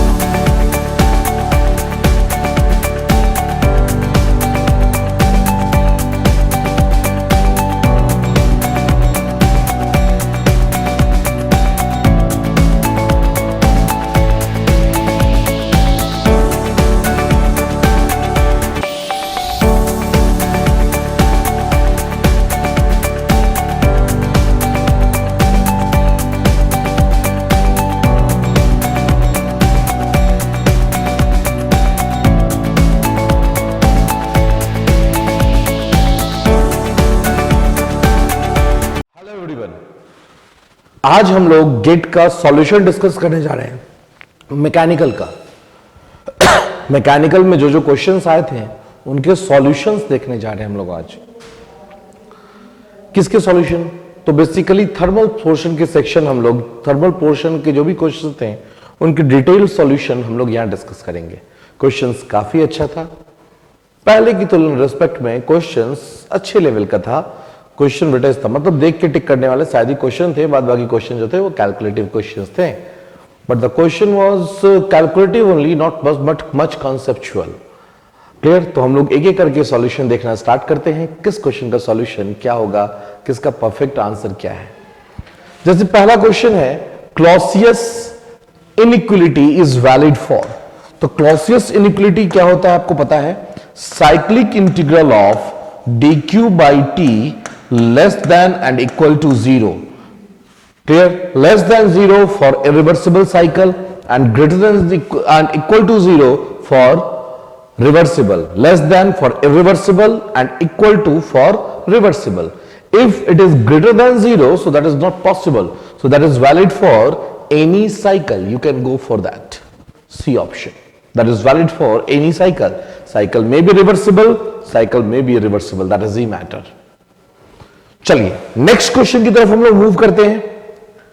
नेक्स्ट क्वेश्चन क्या पूछ रहा था? In a polytropic process gas expands from 110 kilopascal 5 meter cube to 2.5 meter cube and the polytropic index दिया हुआ आपको, तो वर्क डन पूछ रहा है आपसे। Find the work done in polytropic process.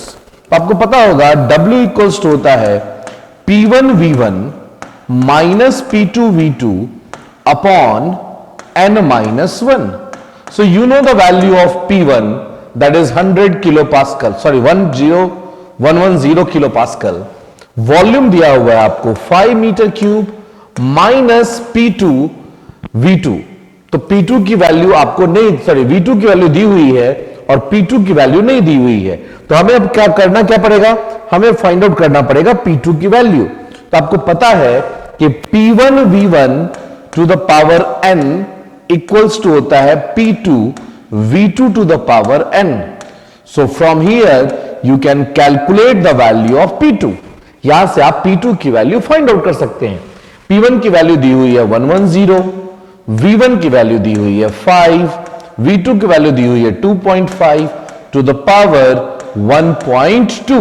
तो इसको जब सॉल्व करेंगे तो P2 की वैल्यू आ जाएगी 252.71 kilo pascal.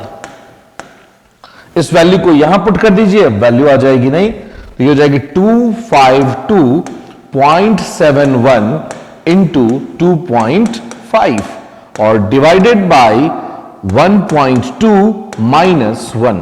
So that is the answer. कितना आंसर आ गया? -408.92 किलो जूल। यहां क्वेश्चन आपसे पूछ रहा है क्या? In a polytropic process gas expands from 110 kilo pascal. Gas का एक्सपेंशन हो रहा है कह रहा है आपको, लेकिन यहां पे क्या हो रहा है कि वर्क डन आ रहा है नेगेटिव। इसका मतलब क्या हुआ कि या तो क्वेश्चन में कुछ data, that is only on memory based question, जो हमारे पास आपकी तरफ से जो क्वेश्चन आए, हमने उस क्वेश्चन को कलेक्ट किया, लैंग्वेज दिया और सॉल्यूशन डिस्कस कर रहे हैं। तो हो सकता है लैंग्वेज में थोड़ी बहुत दाएं बाएं हो, कुछ उथल पुथल हो। अगर माइनस साइन आ रहा है तो माइनस साइन का सिग्निफिकेंस ये है कि that is work done by the system, that is not work done on the system. ठीक है, चलिए नेक्स्ट क्वेश्चन की तरफ बढ़ते हैं। नेक्स्ट क्वेश्चन की तरफ बढ़ते हैं। Consider a wall of thickness 0.1 metre with temperature of left source as 80 degrees Celsius. The thermal conductivity of the wall is 15 watt per meter Kelvin and heat transfer through the wall is 2500 watt per meter square. Find the rate of the entropy generation. आपको पता होगा formula Q equals to होता है KA dt by dx. KA dt by dx. यहां आपको Q by A दे रखा है, तो Q by A equals to क्या होगा K dt upon dx. Q by A equals to K dt upon dx. Clear? अब आपको K की वैल्यू दी हुई है। K की वैल्यू कितनी दी हुई है? 15 या फिर एक लाइन ही बढ़ा लो आप, क्या दिक्कत है उसमें। Q by A की वैल्यू दे रखी है 4500, K की वैल्यू आपको दे रखी है 15। ठीक है, ये है 80 डिग्री सेल्सियस, तो इसको केल्विन में कन्वर्ट करेंगे तो कितना हो जाएगा? 353। ठीक है, अब आपको फाइनल टेम्परेचर नहीं दिया हो तो मान लो -T अपॉन dx आपको दिया हुआ है 0.1। तो from here you can find the value of T, that is 323 kelvin. That is 323 kelvin.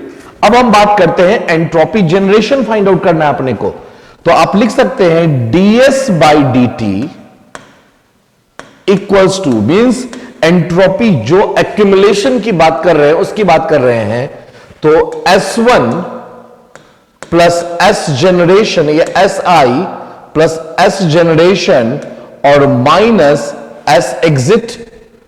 लिख सकते हैं नहीं? बिल्कुल लिख सकते हैं। तो आपको यहां से S जनरेशन फाइंड आउट करना है, अंदर कुछ भी नहीं है क्योंकि स्टेडी है, तो अगर S जनरेशन की आप बात करेंगे तो S जनरेशन इक्वल्स टू हो जाएगा SE minus SI। SE minus SI। आपने दोनों टेम्परेचर फाइंड आउट कर रखा है, ठीक है, तो आप लिख सकते हैं यहां पे QE upon TE minus QI upon TI। ठीक है, तो एग्जिट टेम्परेचर आपने निकाल रखा है 323। ठीक है, हीट तो सेम है, तो 4500 कॉमन ले लीजिए, तो यहां हो जाएगा 1 by 323 minus 1 upon 353। So from here you can find S generation. You can easily find S generation. सिर्फ कंसेप्चुअल क्वेश्चन था और कुछ नहीं था। इसका आंसर ऑलमोस्ट आ जाएगा 1.18। 1.18। बहुत ही आसान सा क्वेश्चन था, नहीं? चलिए नेक्स्ट क्वेश्चन की तरफ चलते हैं। नेक्स्ट क्वेश्चन देखिए, ये एक ऑटोमोबाइल का बहुत बेसिक क्वेश्चन था आईसी इंजन का। क्या बोल रहा है? N auto cycle having inlet condition दिया हुआ है आपको, हीट एब्जॉर्ब दिया हुआ है, मैक्सिमम प्रेशर पूछ रहा है आपसे पूछ रहा है what will be the value of maximum pressure. देखिए कैसे बनेगा। सबसे पहले बताइए, ये हो गया P और ये हो गया V, ठीक है ना? ये प्रेशर एक्सिस और ये वॉल्यूम एक्सिस। ये है कांस्टेंट वॉल्यूम प्रोसेस, ये है कांस्टेंट वॉल्यूम प्रोसेस। बीच में आप ड्रॉ कर दीजिए कर्व।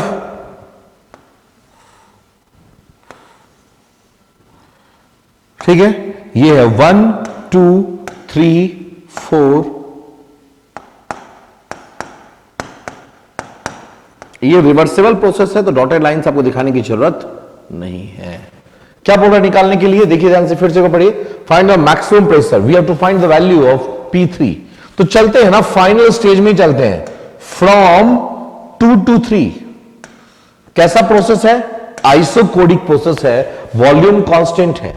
ठीक है, volume equals to constant. So can you write P directly proportional to T? Can you write P directly proportional to T?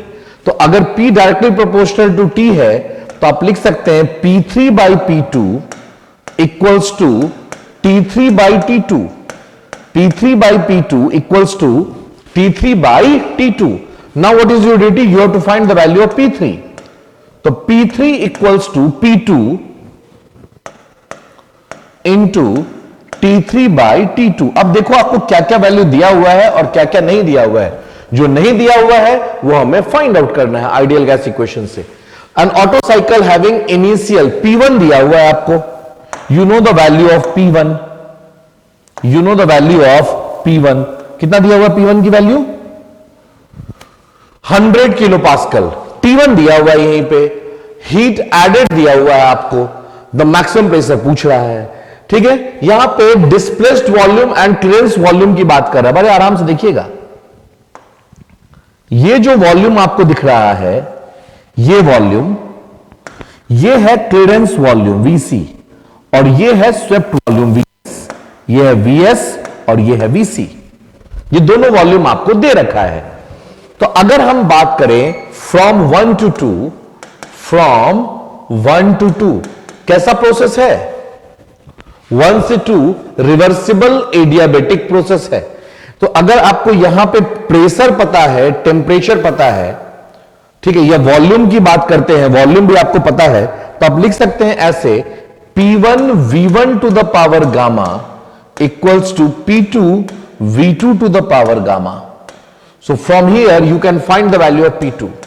P2 equals to P1 कितना है? 100 किलो पास्कल, ध्यान रखिएगा, into V1.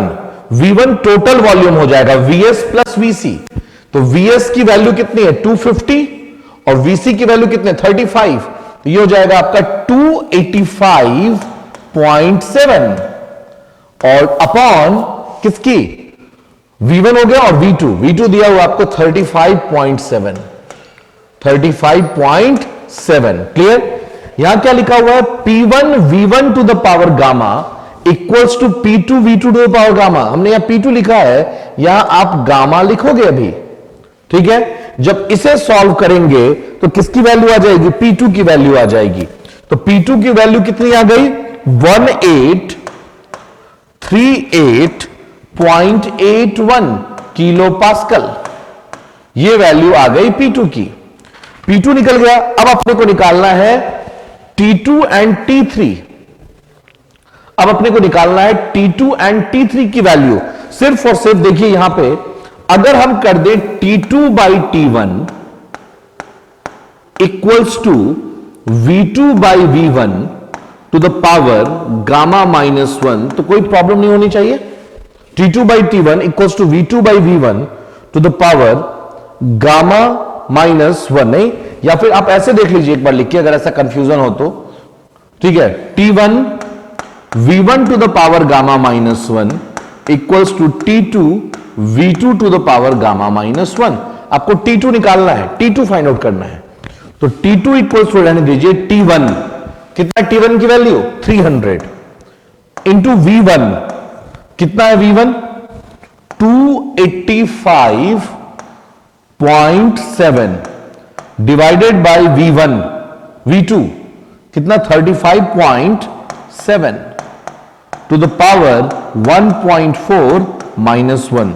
So from here you can find the value of T2 easily. So what is the value of T2 then? 689.31. 689.31 kelvin. T2 find out हो गया, P2 find out हो गया. अब सिर्फ T3 बच गया. अब T3 कैसे निकाले? तो यहां पे हीट एडेड दिया हुआ है और हीट एडिशन जो है, हीट सप्लाई जो है वो कांस्टेंट वॉल्यूम पे है. तो कांस्टेंट वॉल्यूम पे है तो यहां लिख दे CV del T और CV की वैल्यू दी हुई है 0.717 और into del T3 minus T2 और Q की वैल्यू कितनी? 800. So from here we can find the value of T3. From here we can find the value of T3 and T3 is 1803.52 kelvin. ना we know all the values, put करिए यहां पे निकल जाएगा value. P2 की value 1838.81 into T3 की value अभी just आपने निकाला 1803.52 और अपॉन T2 की वैल्यू, T2 भी आपने निकाला है 689.3। सो from here you can find the value of maximum pressure. यहां से आप मैक्सिमम प्रेशर की वैल्यू निकाल सकते हैं 4811.07 किलो पास्कल। तो ये क्वेश्चन सिर्फ और सिर्फ टाइम टेकिंग था, क्वेश्चन में कोई जान नहीं था, क्वेश्चन सिर्फ और सिर्फ कैलकुलेटिव था, टाइम लेने वाला क्वेश्चन था। तो गेट टाइम तो दे रहा है तो टाइम यूज कीजिए। टाइम और कैलसी दोनों की रिक्वायरमेंट थी और दोनों ही है आपके पास में। Clear? So you can easily solve that question also. Next question देखिए। अब ये क्वेश्चन तो बहुत आसान सा क्वेश्चन पूछा था। For a Rankine cycle as shown below the following data is given, find heat rejection in condenser. सबसे पहले तो कंडेंसर जज कीजिए, कंडेंसर है कहां? तो यही तो है कंडेंसर, तो यहीं से आपसे हीट रिजेक्शन पूछ रहा है। तो अगर एफिशिएंसी आपकी दी हुई है तो एफिशिएंसी बराबर होता है 1 minus Q R upon Q S. Efficiency equals to 1 minus Q R upon Q S, या फिर आप ऐसे भी लिख सकते हैं W net upon Q S, W net upon Q S. अब अगर आप डब्ल्यू नेट की बात करें, एफिशिएंसी आपको दिया हुआ है 0.32, डब्ल्यू नेट की बात करें तो दो टरबाइन है T1 प्लस T2, एक पंप है minus pump upon QS। So can you find the value of QS? QS की वैल्यू फाइंड आउट कर सकते हैं।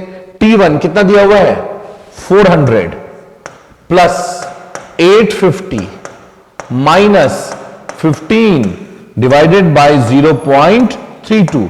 So from here we can find the value of QS।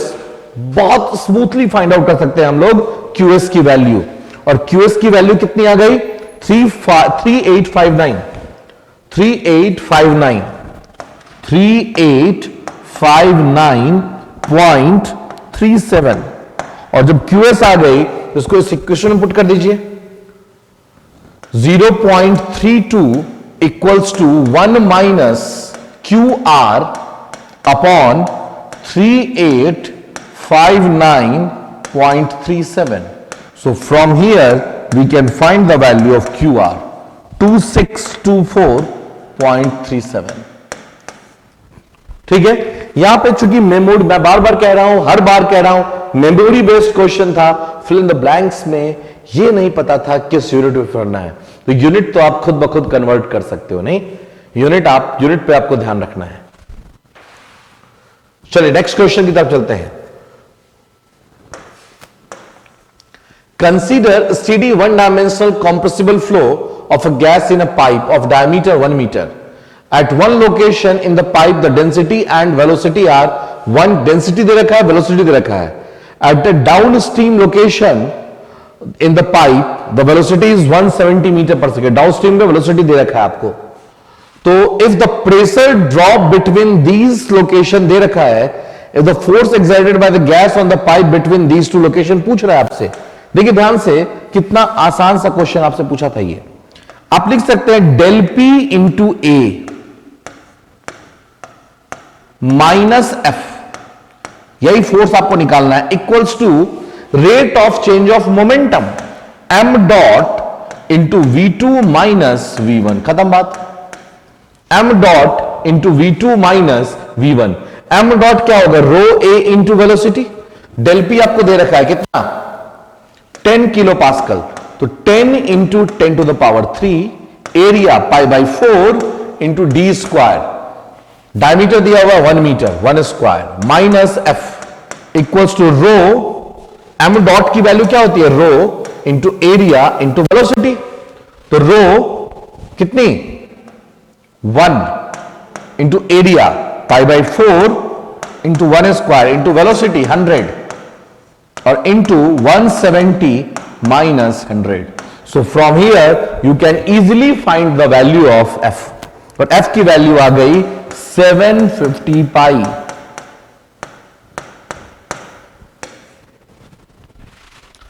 ये सब question में क्या था? ये तो बहुत बहुत बहुत आसान सा क्वेश्चन है।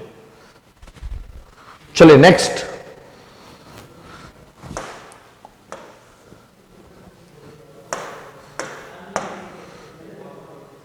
ये क्वेश्चन हीट ट्रांसफर का उठ के आ गया था आपके सामने। ये क्वेश्चन जो था ये हीट ट्रांसफर का उठ के आया था क्वेश्चन। बड़ा आसान सा क्वेश्चन था। बोल रहा है क्या कि एक स्लैब है, क्या बोल रहा है देखिए ध्यान से, एक स्लैब है हमारे पास। इस स्लैब की थिकनेस आपको दी हुई है कितनी? 0.2 मीटर, 0.2 मीटर, ठीक है ना। यहां से लेके यहां तक कंडक्शन हो रहा है। यह है T1 और यह है T2, और इसके बाद कन्वेक्शन एंड रेडिएशन दोनों हो रहा है। यहां T2 की वैल्यू आपको बोल रहा है 300 लेने के लिए केल्विन, और आपसे T1 की वैल्यू पूछ रहा है। तो Q conduction equals to, can we write Q convection plus Q radiation. अब चलिए देखिए Q कंडक्शन क्या लिखते हैं? K A dt by dx, Ka dt by dx, तो यानी कि T1 minus T2 by dx, L कितना है? 0.2, या रहने दीजिए एक बार L ही रहने दीजिए, बाद में पुट करेंगे सबको एक साथ। Equals to Q convection HA del T, T2 minus T0, 0 kelvin दिया हुआ है, plus epsilon A sigma T2 to the power 4 minus T1 to the power, sorry T infinite to the power 4। ठीक है, अब सारे वैल्यूज को रखिए और आंसर निकालिए। तो K की वैल्यू दी हुई है 100, एरिया साइड कर दीजिए। T1 की वैल्यू आपको फाइंड आउट करनी है। T2 की वैल्यू आपको दी हुई है 300, L की वैल्यू दी हुई है 0.2 इक्वल्स टू H की वैल्यू आपको दी हुई है 100, T2 की वैल्यू आपको दी हुई है 300, T0 की वैल्यू 0, इप्सिलॉन की वैल्यू 0.5, एरिया नहीं पुट करना, 5.67 Stefan Boltzmann constant into 10 to the power -8 into T2 300 to the power 4 -0। तो T1 इक्वल्स टू आ गया, कितना आ गया? 905.49 केल्विन। ठीक है, सिर्फ और सिर्फ फॉर्मूला पुटिंग क्वेश्चंस आ रहे हैं। यही चीज मैं आपको दिखाना चाह रहा हूं, बार बार यही चीज मैं आपको दिखाना चाह रहा हूं। चलिए आगे बढ़ते हैं, नेक्स्ट क्वेश्चन की तरफ बढ़ते हैं। ये तो बायोलॉजी का क्वेश्चन आ गया, नहीं देखिए तो यही लगा होगा, लेकिन ये हीट एक्सचेंजर का क्वेश्चन था। क्या बोल रहा है? In an open heart surgery blood is cooled from 37 degree Celsius to 25 degree Celsius. 37 degree Celsius से 25 डिग्री सेल्सियस पे कूल हो रहा है। क्लियर? क्या बोल रहा है? Volume flow rate of the blood is 5 litre per minute. Volume flow rate दे रखा है। Water enters at 4 degree Celsius and is heated to 18 degree Celsius. Take properties of the blood दे रखा है आपको। क्या बोल रहा है? Consider counter flow heat exchanger, its effectiveness will be. तो अफेक्टिवनेस निकालने के लिए आपको क्या चाहिए पता है? आपको चाहिए अफेक्टिवनेस के लिए MH डॉट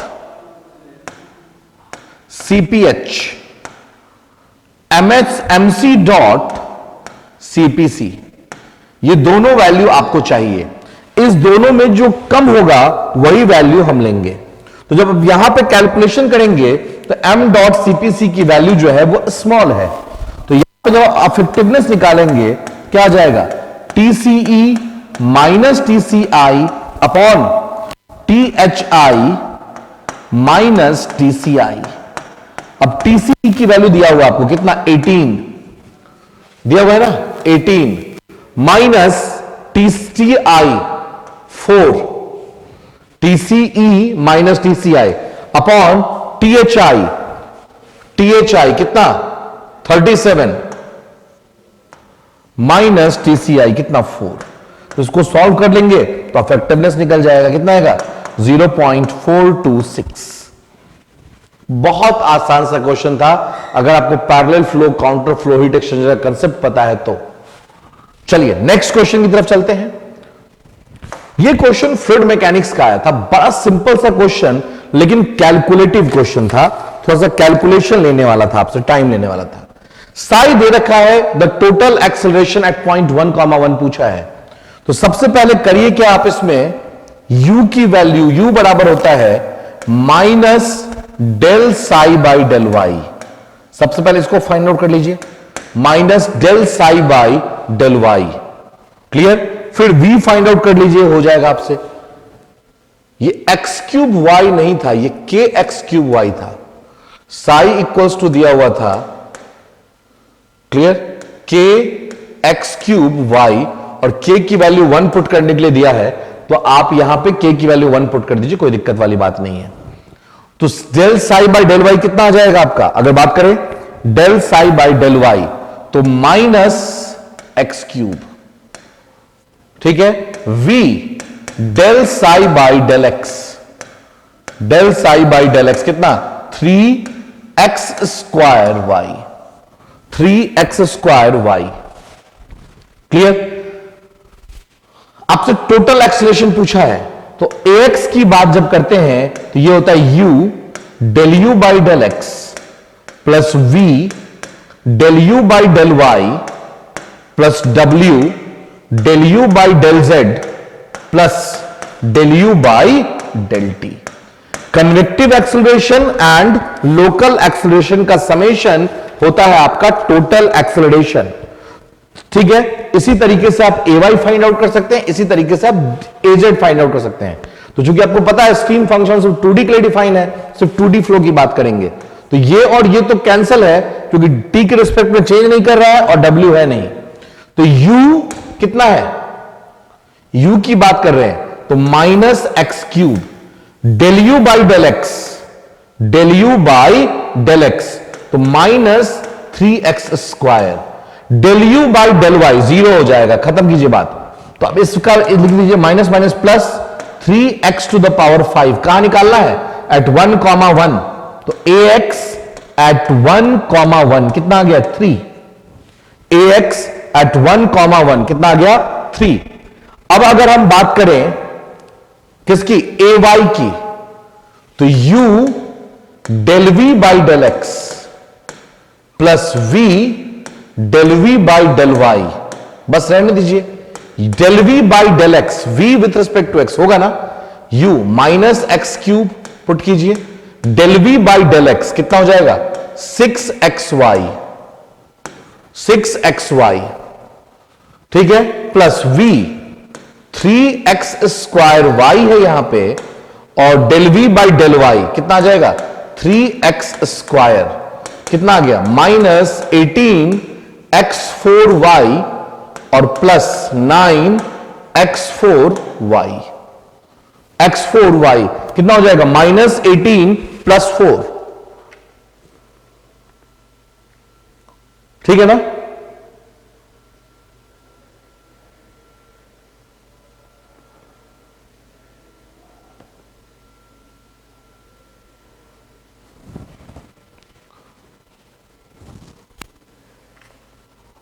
एक बार इसको फिर से चेक करते हैं, u की वैल्यू कितनी है माइनस एक्स क्यूब और del v by del x, तो ये हो जाएगा 6xy, ठीक है ना। और v की बात करते हैं तो v की वैल्यू कितनी है 3x स्क्वायर y और del v by del y, तो कितना हो जाएगा ये 3x स्क्वायर, तो ये हो गया 9 और ये हो गया 6, तो यहां पे 6 ही होगा ना, 3 नहीं होगा, ठीक है। यहां पे हो जाएगा आपका 6, तो ये हो गया आपका 3x4y। आपको पुट करना है ay 1,1, तो ये हो जाएगा 3, 1,1 कितना 3। अब आपको निकालना है एक्सेलरेशन, तो एक्सेलरेशन बराबर हो जाएगा root under ax square plus ay square, मतलब कितना 3 square plus 3 square. 3 square plus 3 square, इसको सॉल्व कर लीजिए, निकल जाएगा, ठीक है ना। 3√2 जो भी आंसर दिया है पॉइंट में दिया है तो आपको पॉइंट में कन्वर्ट करके बताना है इसको। तो ये कुछ एक क्वेश्चंस थे मेमोरी बेस्ड, जितने भी क्वेश्चन हमारे पास आए थे उस क्वेश्चन का हमने सॉल्यूशन आपको दे दिया। इसके बाद जैसे क्वेश्चंस आते जाएंगे हम लोग इसको अपडेट करते चले जाएंगे। क्लियर? तब तक के लिए thank you from my side.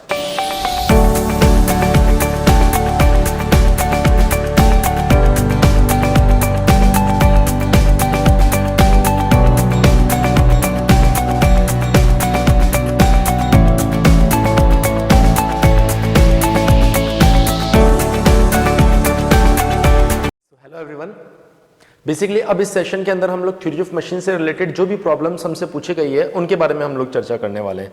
जो फर्स्ट प्रॉब्लम हम लोग यहाँ पर देख रहे हैं, ये प्रॉब्लम बेसिकली अगर मैं बात करूं यहाँ पर तो गियर ट्रेन से हमसे पूछा गया है।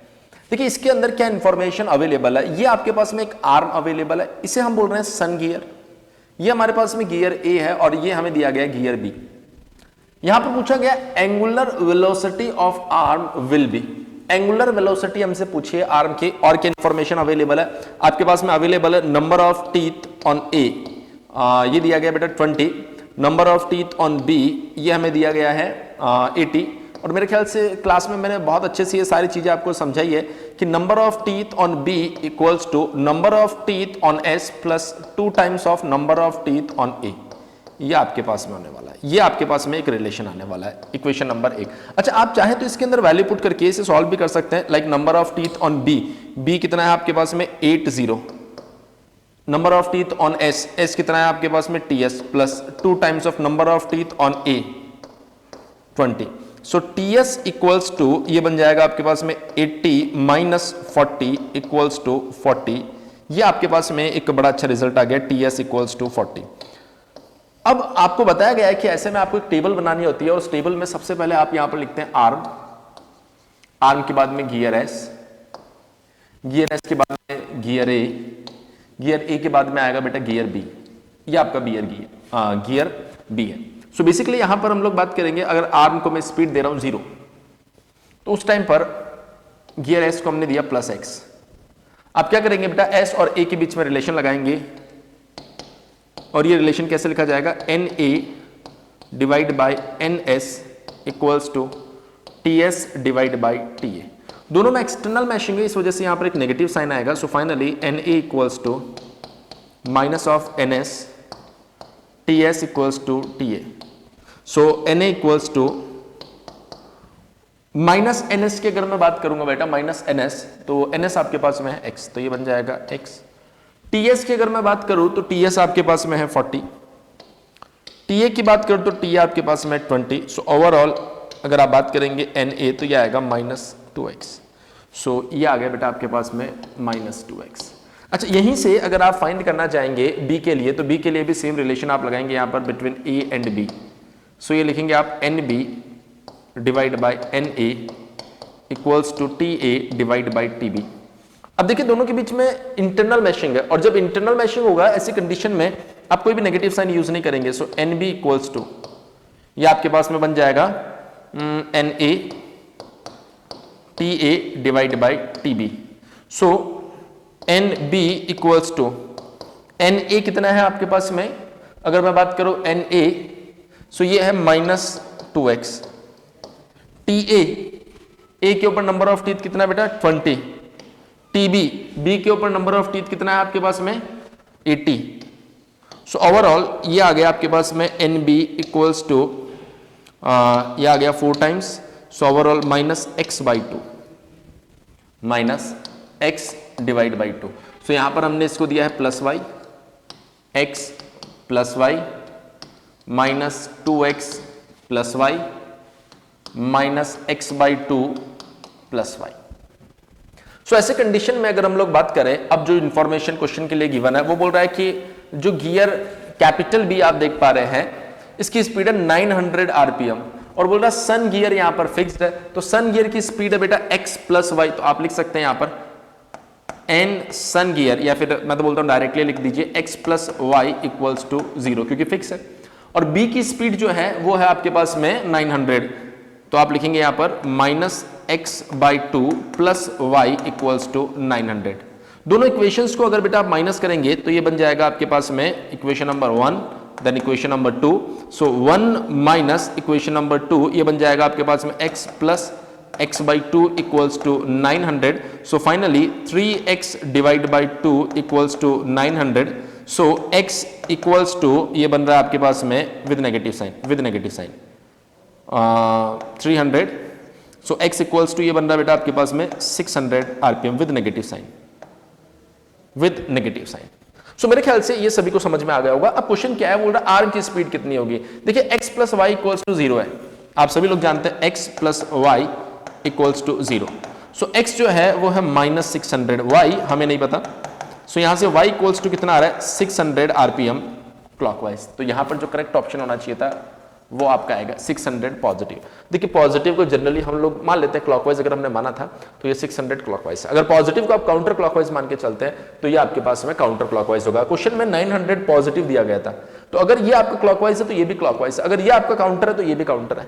सो मेरे ख्याल से ये बात आप समझ गए कि एग्जैक्टली जो आंसर आने वाला है वो कितना आने वाला है 600 आरपीएम। देखिए इस तरह के क्वेश्चंस एग्जाम में जो आपसे पूछे गए हैं आप देख सकते हैं बोर्ड के ऊपर आप इस चीज को देख सकते हैं कि आपको क्लासरूम के अंदर सेम क्वेश्चन मैंने सॉल्व करवाया था। आप डायग्राम को देख सकते हैं, कुछ भी बदला नहीं है यहाँ पर, सेम वही कॉन्सेप्ट यहाँ पर लगा है। और उसके बाद में एक टेबल हमें बनानी थी जिसका स्क्रीनशॉट में लेकर नहीं आया हूं क्योंकि वो दूसरी स्लाइड पर था, तो एक ही स्क्रीनशॉट में लेकर आया जिसमें आपके सामने क्वेश्चन दिया गया है यहाँ पर। सो उम्मीद करते हैं कि बेटा आपने इस क्वेश्चन को गलत नहीं किया होगा वहां पर। नेक्स्ट, ये जो क्वेश्चन हमसे वाइब्रेशन से पूछा गया है, ये बड़ा ही अच्छा क्वेश्चन पूछा गया है। क्या बोल रहा है, ये बोल रहा है एक डिस्क है, ये जो डिस्क है कुछ इस तरह की है, बोल रहा है एक डिस्क है आपके पास में और यहां पर इसे पिन किया गया है। अब अगर इस डिस्क को हल्का सा मैं डिस्टर्ब करूंगा तो ये कुछ इस तरीके से ऑसिलेशन करेगा। अगर ऑसिलेशन करेगा तो इसका टाइम पीरियड दिया गया है और बोल रहा है टाइम पीरियड में ये जो बीटा है इसकी वैल्यू फाइंड करके बताएं। देखिए सबसे पहले आप जब टाइम पीरियड यहां पर फाइंड करेंगे तो आपको ओमेगा एन की जरूरत पड़ेगी और बेटा ओमेगा एन फाइंड करने के लिए आपको यहां पर डीएलम्बर्ट प्रिंसिपल लगाना पड़ेगा, जिसमें आपको इसके मास मोमेंट ऑफ इनर्शिया की जरूरत पड़ने वाली है। और जब आप इसके मास मोमेंट ऑफ इनर्शिया के बारे में इंफॉर्मेशन कलेक्ट करेंगे, ये बोल रहा है कि ये रेडियस स्मॉल आर है और ये रेडियस जो है ये आपके पास में कैपिटल आर है। तो अगर मैं इसके मास मोमेंट ऑफ इनर्शिया की बात करूं, ये जो डिस्क आपको दिखाई दे रही है ना, ये स्ट्रिप, इसका mass moment of inertia find करना है तो सबसे पहले आपको फाइंड करना पड़ेगा कि इसका यूनिट मास कितना है। मैं आपको बताऊंगा पूरी कहानी, लेकिन मैं आप थोड़ा सा इसको क्लियर कर लेता हूं क्वेश्चन को। ये देखिए सबसे पहले एरिया कितना होगा। सो अगर मैं एरिया की बात करूं तो ये बन जाएगा बेटा pi are square minus pi small are square. So area आ गया आपके पास में pi are square minus small are square. So अगर मैं बात करूं यहां पर ऐसा मान लेते हैं कि मास पर यूनिट एरिया, यहां लिख देते हैं, अच्छे से लिख देते हैं। अगर मैं फाइंड करूं बेटा यहां पर मास पर यूनिट एरिया, अच्छा ये क्यों फाइंड कर रहे हैं मैं आपको बताऊंगा। इसका मास अगर m है तो इसको एरिया से डिवाइड कर दो, pi are square minus small are square. हमें क्या करना है, इसका mass moment of inertia find करने के लिए पहले यहां से एक स्ट्रिप कंसीडर करनी पड़ेगी। जो स्ट्रिप मैं कंसीडर कर रहा हूं वो सेंटर से x डिस्टेंस पर है, वो बेटा सेंटर से x डिस्टेंस पर है। देखिए सेंटर से x डिस्टेंस और ये जो थिकनेस आप देख पा रहे हैं ये dx है। अच्छा तो अगर मैं यहां पर dm स्मॉल मास लिखना चाहूं तो ये कैसे लिखूंगा, यूनिट एरिया का मास कितना है, यूनिट एरिया का मास कितना है m divide by pi are square minus small are square. ये जो स्ट्रिप, ये जो छोटा सा मैंने यहाँ पर सर्कुलर स्ट्रिप कंसीडर किया, इसका एरिया क्या होगा 2 pi r circumference 2 pi x multiply by इसकी जो भी थिकनेस है dx। तो आप देख सकते हैं पाई से पाई कट जाएगा और ये जो dm आएगा बेटा, ये dm जो आप देख पा रहे हैं यहाँ पर, ये कितना आ रहा है, अगर मैं इसको थोड़ा सिंप्लीफाई करूँ तो 2m divide by R square minus small are square X dx। ये आपके पास में यहाँ से dm आ गया। अगर dm आ गया तो अब आप यहाँ से पता कर सकते हैं बेटा di, जो अभी di मैं फाइंड कर रहा हूँ वो इसके cg सेंटर ऑफ ग्रेविटी से जो एक्सिस पास हो रहा है उसके अबाउट मैं फाइंड कर रहा हूँ। तो ये जो di मेरे पास में आ रहा है ये cg के अबाउट हम फाइंड कर रहे हैं। तो ये क्या होता है आपके पास में dm मास इंटू वही तो होता है यार, डिस्क के लिए आप सभी लोग जानते हैं ना, अगर डिस्क रिंग अगर आपके पास में आ जाता तो mr स्क्वायर आप लिखते हैं ना, तो ऐसी कंडीशन में यहां पर क्या लिखेंगे mr स्क्वायर, r कौन है, तो ये बन जाएगा आपके पास में dm(x square), so DICG equals to, देखिए dm आपने अभी भी फाइंड किया बेटा, ये आ रहा है 2m divide by r square minus small r square, ये बन जाएगा आपके पास में x³ dx। अच्छा यहां से अगर मैं i फाइंड करूं CG से पास होने वाला एक्सिस के लिए, तो इसको इंटीग्रेट करना पड़ेगा, सो जो कांस्टेंट है बेटा उसको तो बाहर ले लो, और अंदर क्या बचा आपके पास में x³, तो इस x को आप स्मॉल r से कैपिटल R तक इंटीग्रेट कर दो, तो x equals to small r to capital R dx। So finally जब मैं यहां पर i फाइंड करूंगा बेटा, ICG, ये बन जाएगा मेरे लिए 2m divide by r square minus small r square, और यहां से जो आ रहा है ये बन जाएगा आपके पास में x4 divided by 4, limit small r से capital R, so ICG equals to 2m divide by r square minus small r square. थोड़ा सा लेंथी क्वेश्चन है, पुट करते हैं यहाँ पर, ये 1/4 को बाहर ले लीजिए, ये बन जाएगा capital R square minus small r square, so ICG ये देखिए ये बन गया आपके पास में 2m, और ये कैंसिल आउट हो जाएगा 2 से 2, सो ये बन जाएगा small m divide by 2 r square minus small r square, यहाँ ये आपके पास में 4 है, सॉरी 4, सो आप इसे लिख सकते हैं r square plus small r square multiply bye r square minus small r square, तो इससे ये कैंसिल आउट हो जाएगा, तो ICG इक्वल्स टू ये आ रहा है m/2 r स्क्वायर, और small r square equals to क्या दिया गया है क्वेश्चन में आप देख सकते हैं, ये बन जाएगा आपके पास में r square divide by 2, so ICG is exactly mr square, I think 3mr square divide by 4, ये आपके पास में CG से पास होने वाले एक्सिस के अबाउट मोमेंट ऑफ इनर्शिया आ चुका है। देखिए हमें जो फाइंड करना है, क्योंकि इस पॉइंट के अबाउट ऑसिलेशन होने वाला है, सो यहां से स्मॉल r डिस्टेंस पर हमारे पास में एक और पॉइंट है जिससे पास होने वाले एक्सिस के अबाउट, पॉइंट ऑफ ऑसिलेशन जो होता है ना, उससे पास होने वाले एक्सिस के अबाउट आपको मास मोमेंट ऑफ इनर्शिया फाइंड करना होता है। तो अगर मैं मान लेता हूं कि ये पॉइंट मेरा O है, तो O के अबाउट जो मास मोमेंट ऑफ इनर्शिया आएगा वो कितना आएगा, 3mr square divide by 4 plus mx square, clear है, और x नहीं सॉरी स्मॉल r डिस्टेंस पर ना mr स्क्वायर। सो अगर मैं थोड़ा सा यहां से आगे चलो, तो I about O is 3/4 mr square plus small r square by 2, सो ये जो I0 आपके पास में आ रहा है ये बन जाएगा 3/4 mr square plus mr by 2। अच्छा इसको अगर मैं सॉल्व करूं, I0 इक्वल्स टू ये आ गया हमारे पास में 4, ये आ गया 3 mr square plus 2 mr square, so I0 equals to 5 mr square by 4, ये हमारे पास में I0 आ गया।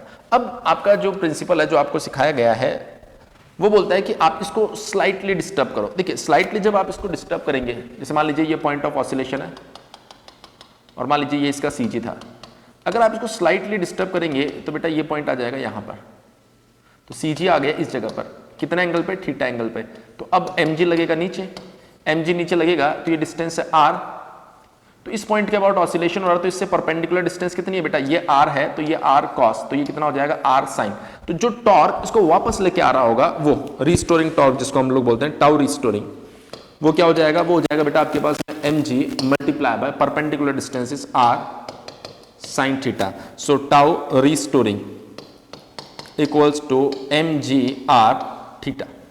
अब अगर हम बात करें I, तो I ये क्या बन जाएगा बेटा 5/4 m r स्क्वायर। अच्छा यहां पर mg r को अगर आप थोड़ा सा सिंप्लीफाई कर देंगे तो ये बन जाएगा कैपिटल R बाय √2 थीटा। सो ऐसे में जब आप यहां पर डीएलम्बर्ट प्रिंसिपल यूज करेंगे I theta double dot plus tau restoring equals to 0, so I आपके पास में कितना है बेटा 5/4 m r square theta double dot plus tau restoring की अगर मैं बात करूं तो ये आ रहा है मेरे ख्याल से mg capital R divide by √2 theta equals to 0। So आप देख सकते हैं m से m कैंसिल आउट हो जाएगा, एक r से r कैंसिल आउट हो जाएगा, ये बन जाएगा theta double dot plus 4m divide by 5√2r theta equals to 0। So देखिए बेटा, अब इसको आप स्टैंडर्ड इक्वेशन से कंपेयर कीजिए, theta double dot plus omega N square theta equals to 0 से, और जब आप इसको कंपेयर करेंगे तो ये बन जाएगा omega n equals to root over 4m divide by 5√2r। Time period पूछा उसने, अगर आप tn की बात करेंगे तो tn बन जाएगा 2 pi divide by omega n। सो ये बन जाएगा 2 पाई 4m 5√2r। सो ऐसे में अगर मैं बात करूं बेटा tn इक्वल्स टू, सो देखिए ये आ गया 2 पाई, यहां से 1/2 बाहर आ गया, अंदर से अगर आप बात करेंगे तो ये आ रहा है बेटा 5√2, और अंदर क्या बचा r डिवाइड बाय m। तो इस 2 से ये 2 तो कैंसिल आउट हो गया। सो ओवरऑल अगर आप देखें यहाँ पर tn, तो ये आ रहा है बेटा 5√2, इसका स्क्वायर रूट है, यहाँ पर आ रहा है पाई और अंदर आ गया r बाय m। सो मैं अगर बात करूं इसको कंपेयर करने की तो वो क्या बोल रहा है बीटा, okay I think there is a little bit confusion, ये mg जी कहीं पर मिस हो गया, हाँ जी कहीं पर कट नहीं हुआ ना, जी तो अभी भी है, ये देखो ये रहा जी। ओके सो टाउ रिस्टोरिंग में कितना आ गया आपके पास में mg r/√2, ठीक है, एक r से एक r कैंसिल आउट हो गया, ये m नहीं है g है ना, मैंने बाय मिस्टेक यहाँ पर m लिख दिया, m से m तो कैंसिल आउट हो गया ना, ये देखिए ठीक है, प्रिंटिंग एरर, mg, तो m से m कट गया, यहाँ पर g चल रहा है साथ में, तो ये g है, ये क्या है g है, ठीक है। तो ये आ गया आपके पास में g। अब जब आप कंपेयर करेंगे इसे तो उसमें दिया गया beta pi root over r by g, तो कंपेयर कर लीजिए। सो बीटा इक्वल्स टू कितना आ रहा है बेटा 5√2, और जब इस वैल्यू को हम सॉल्व करेंगे तो मेरे पास ये वैल्यू पहले से अवेलेबल है, इसको सॉल्व करने से बेटा ये आ रहा है आपके पास में लगभग 2.66 के आसपास, 2.66 के आसपास। तो अगर आप बिल्कुल परफेक्टली कैलकुलेशन को सॉल्व करते हैं, थोड़ा सा लेंथी दिखाई दे रहा है बेटा क्वेश्चन, लेकिन ऐसा नहीं है कि क्वेश्चन आप नहीं कर सकते थे। इस तरह के नंबर ऑफ क्वेश्चंस मैंने देखिए, आप देखिए क्लास के अंदर मैंने इस तरह की डिस्क कंसीडर करके भी आपको सिखाया था, बस यहां पर रिस्टोरिंग का काम स्प्रिंग कर रहा है, लेकिन इस क्वेश्चन में जो रिस्टोरिंग का काम है वो कौन कर रहा है, इस क्वेश्चन में रिस्टोरिंग का काम ग्रेविटी कर रहा है, और कोई भी फर्क नहीं है। अगर आप इस क्वेश्चन को देखेंगे, नेक्स्ट क्वेश्चन देखिए, फिर से इस तरह का स्प्रिंग, आपको याद होगा क्लास में मैंने इस तरह के कम से कम 5 से 7 क्वेश्चन करवाए थे, और मैंने कहा भी था कि गेट के लिए ये बहुत इंपॉर्टेंट क्वेश्चन है, और इस तरह के क्वेश्चन गेट ने लास्ट ईयर भी पूछा था, डिस्क को इंट्रोड्यूस लास्ट ईयर भी करवाया था, लास्ट ईयर भी इंट्रोड्यूस करवाया था डिस्क को। रिस्टोरिंग टॉर्क का कॉन्सेप्ट जो है बेटा, उस पर तो गेट हमेशा क्वेश्चन पूछ ही रहा है, लेकिन पिछले साल और पिछले से पिछले साल अगर आप देखेंगे तो उस टाइम पर भी उसने डिस्क को इंट्रोड्यूस करवाया था, और अभी भी उसने डिस्क को इंट्रोड्यूस करवाया, इसलिए डिस्क बड़ा इंपॉर्टेंट हो जाता है। अब बात करते हैं बेटा नेक्स्ट क्वेश्चन नंबर 3 पर। ये जो क्वेश्चन है ये गवर्नर से पूछा गया, one of the simplest question है, मतलब गिफ्ट समझ सकते हो आप कि गेट एग्जाम ने आपको एक बड़ा सिंपल सा गिफ्ट दिया। अगर मैं बात करूं तो omega square equals to g by h, ये रिलेशन वॉट गवर्नर के लिए मेरे ख्याल से आप सभी लोगों को पता होगा।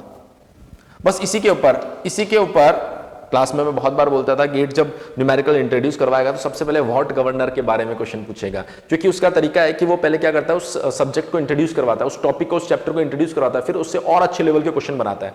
सो अगर मैं बात करूं इस क्वेश्चन की, तो ये क्वेश्चन तो आप गलत करके नहीं आ सकते। बेसिकली अगर आप यहां पर ध्यान से देखें तो आप बोल सकते हैं sir h is inversely proportional to 1 by omega square,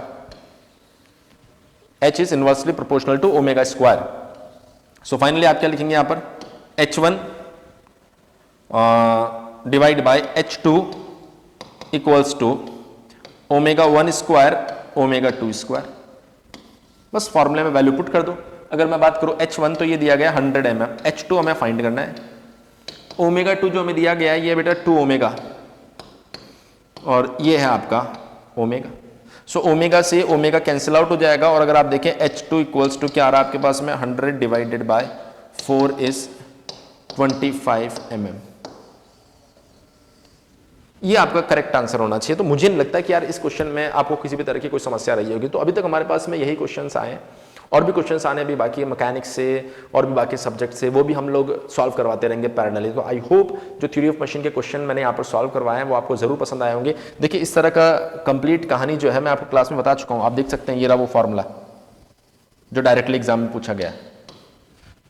ये वो फॉर्मूला जो डायरेक्टली एग्जाम में पूछा गया है। तो आप देख सकते हैं कि जितने भी क्वेश्चन आपको सॉल्व करवाए जा रहे हैं जो गेट 2022 मतलब इस साल पूछे गए वो सारे क्वेश्चन हम लोग इसे अपने क्लास नोट्स से कंपेयर करके बता रहे हैं। इसका मेन पर्पस ये है कि आपको पता चले कि अगर आप गलत करके आ रहे तो कहीं ना कहीं आपने उन नोट्स को अच्छे से नहीं देखा, लेकिन अगर आपने नोट्स को अच्छे से देखा होगा तो किसी भी कंडीशन में आपका क्वेश्चन जो है वो गलत नहीं होगा। सो इसी तरह के आगे के सॉल्यूशंस के लिए बने रहिए इंजीनियर्स एकेडमी के साथ में। Thank you very much.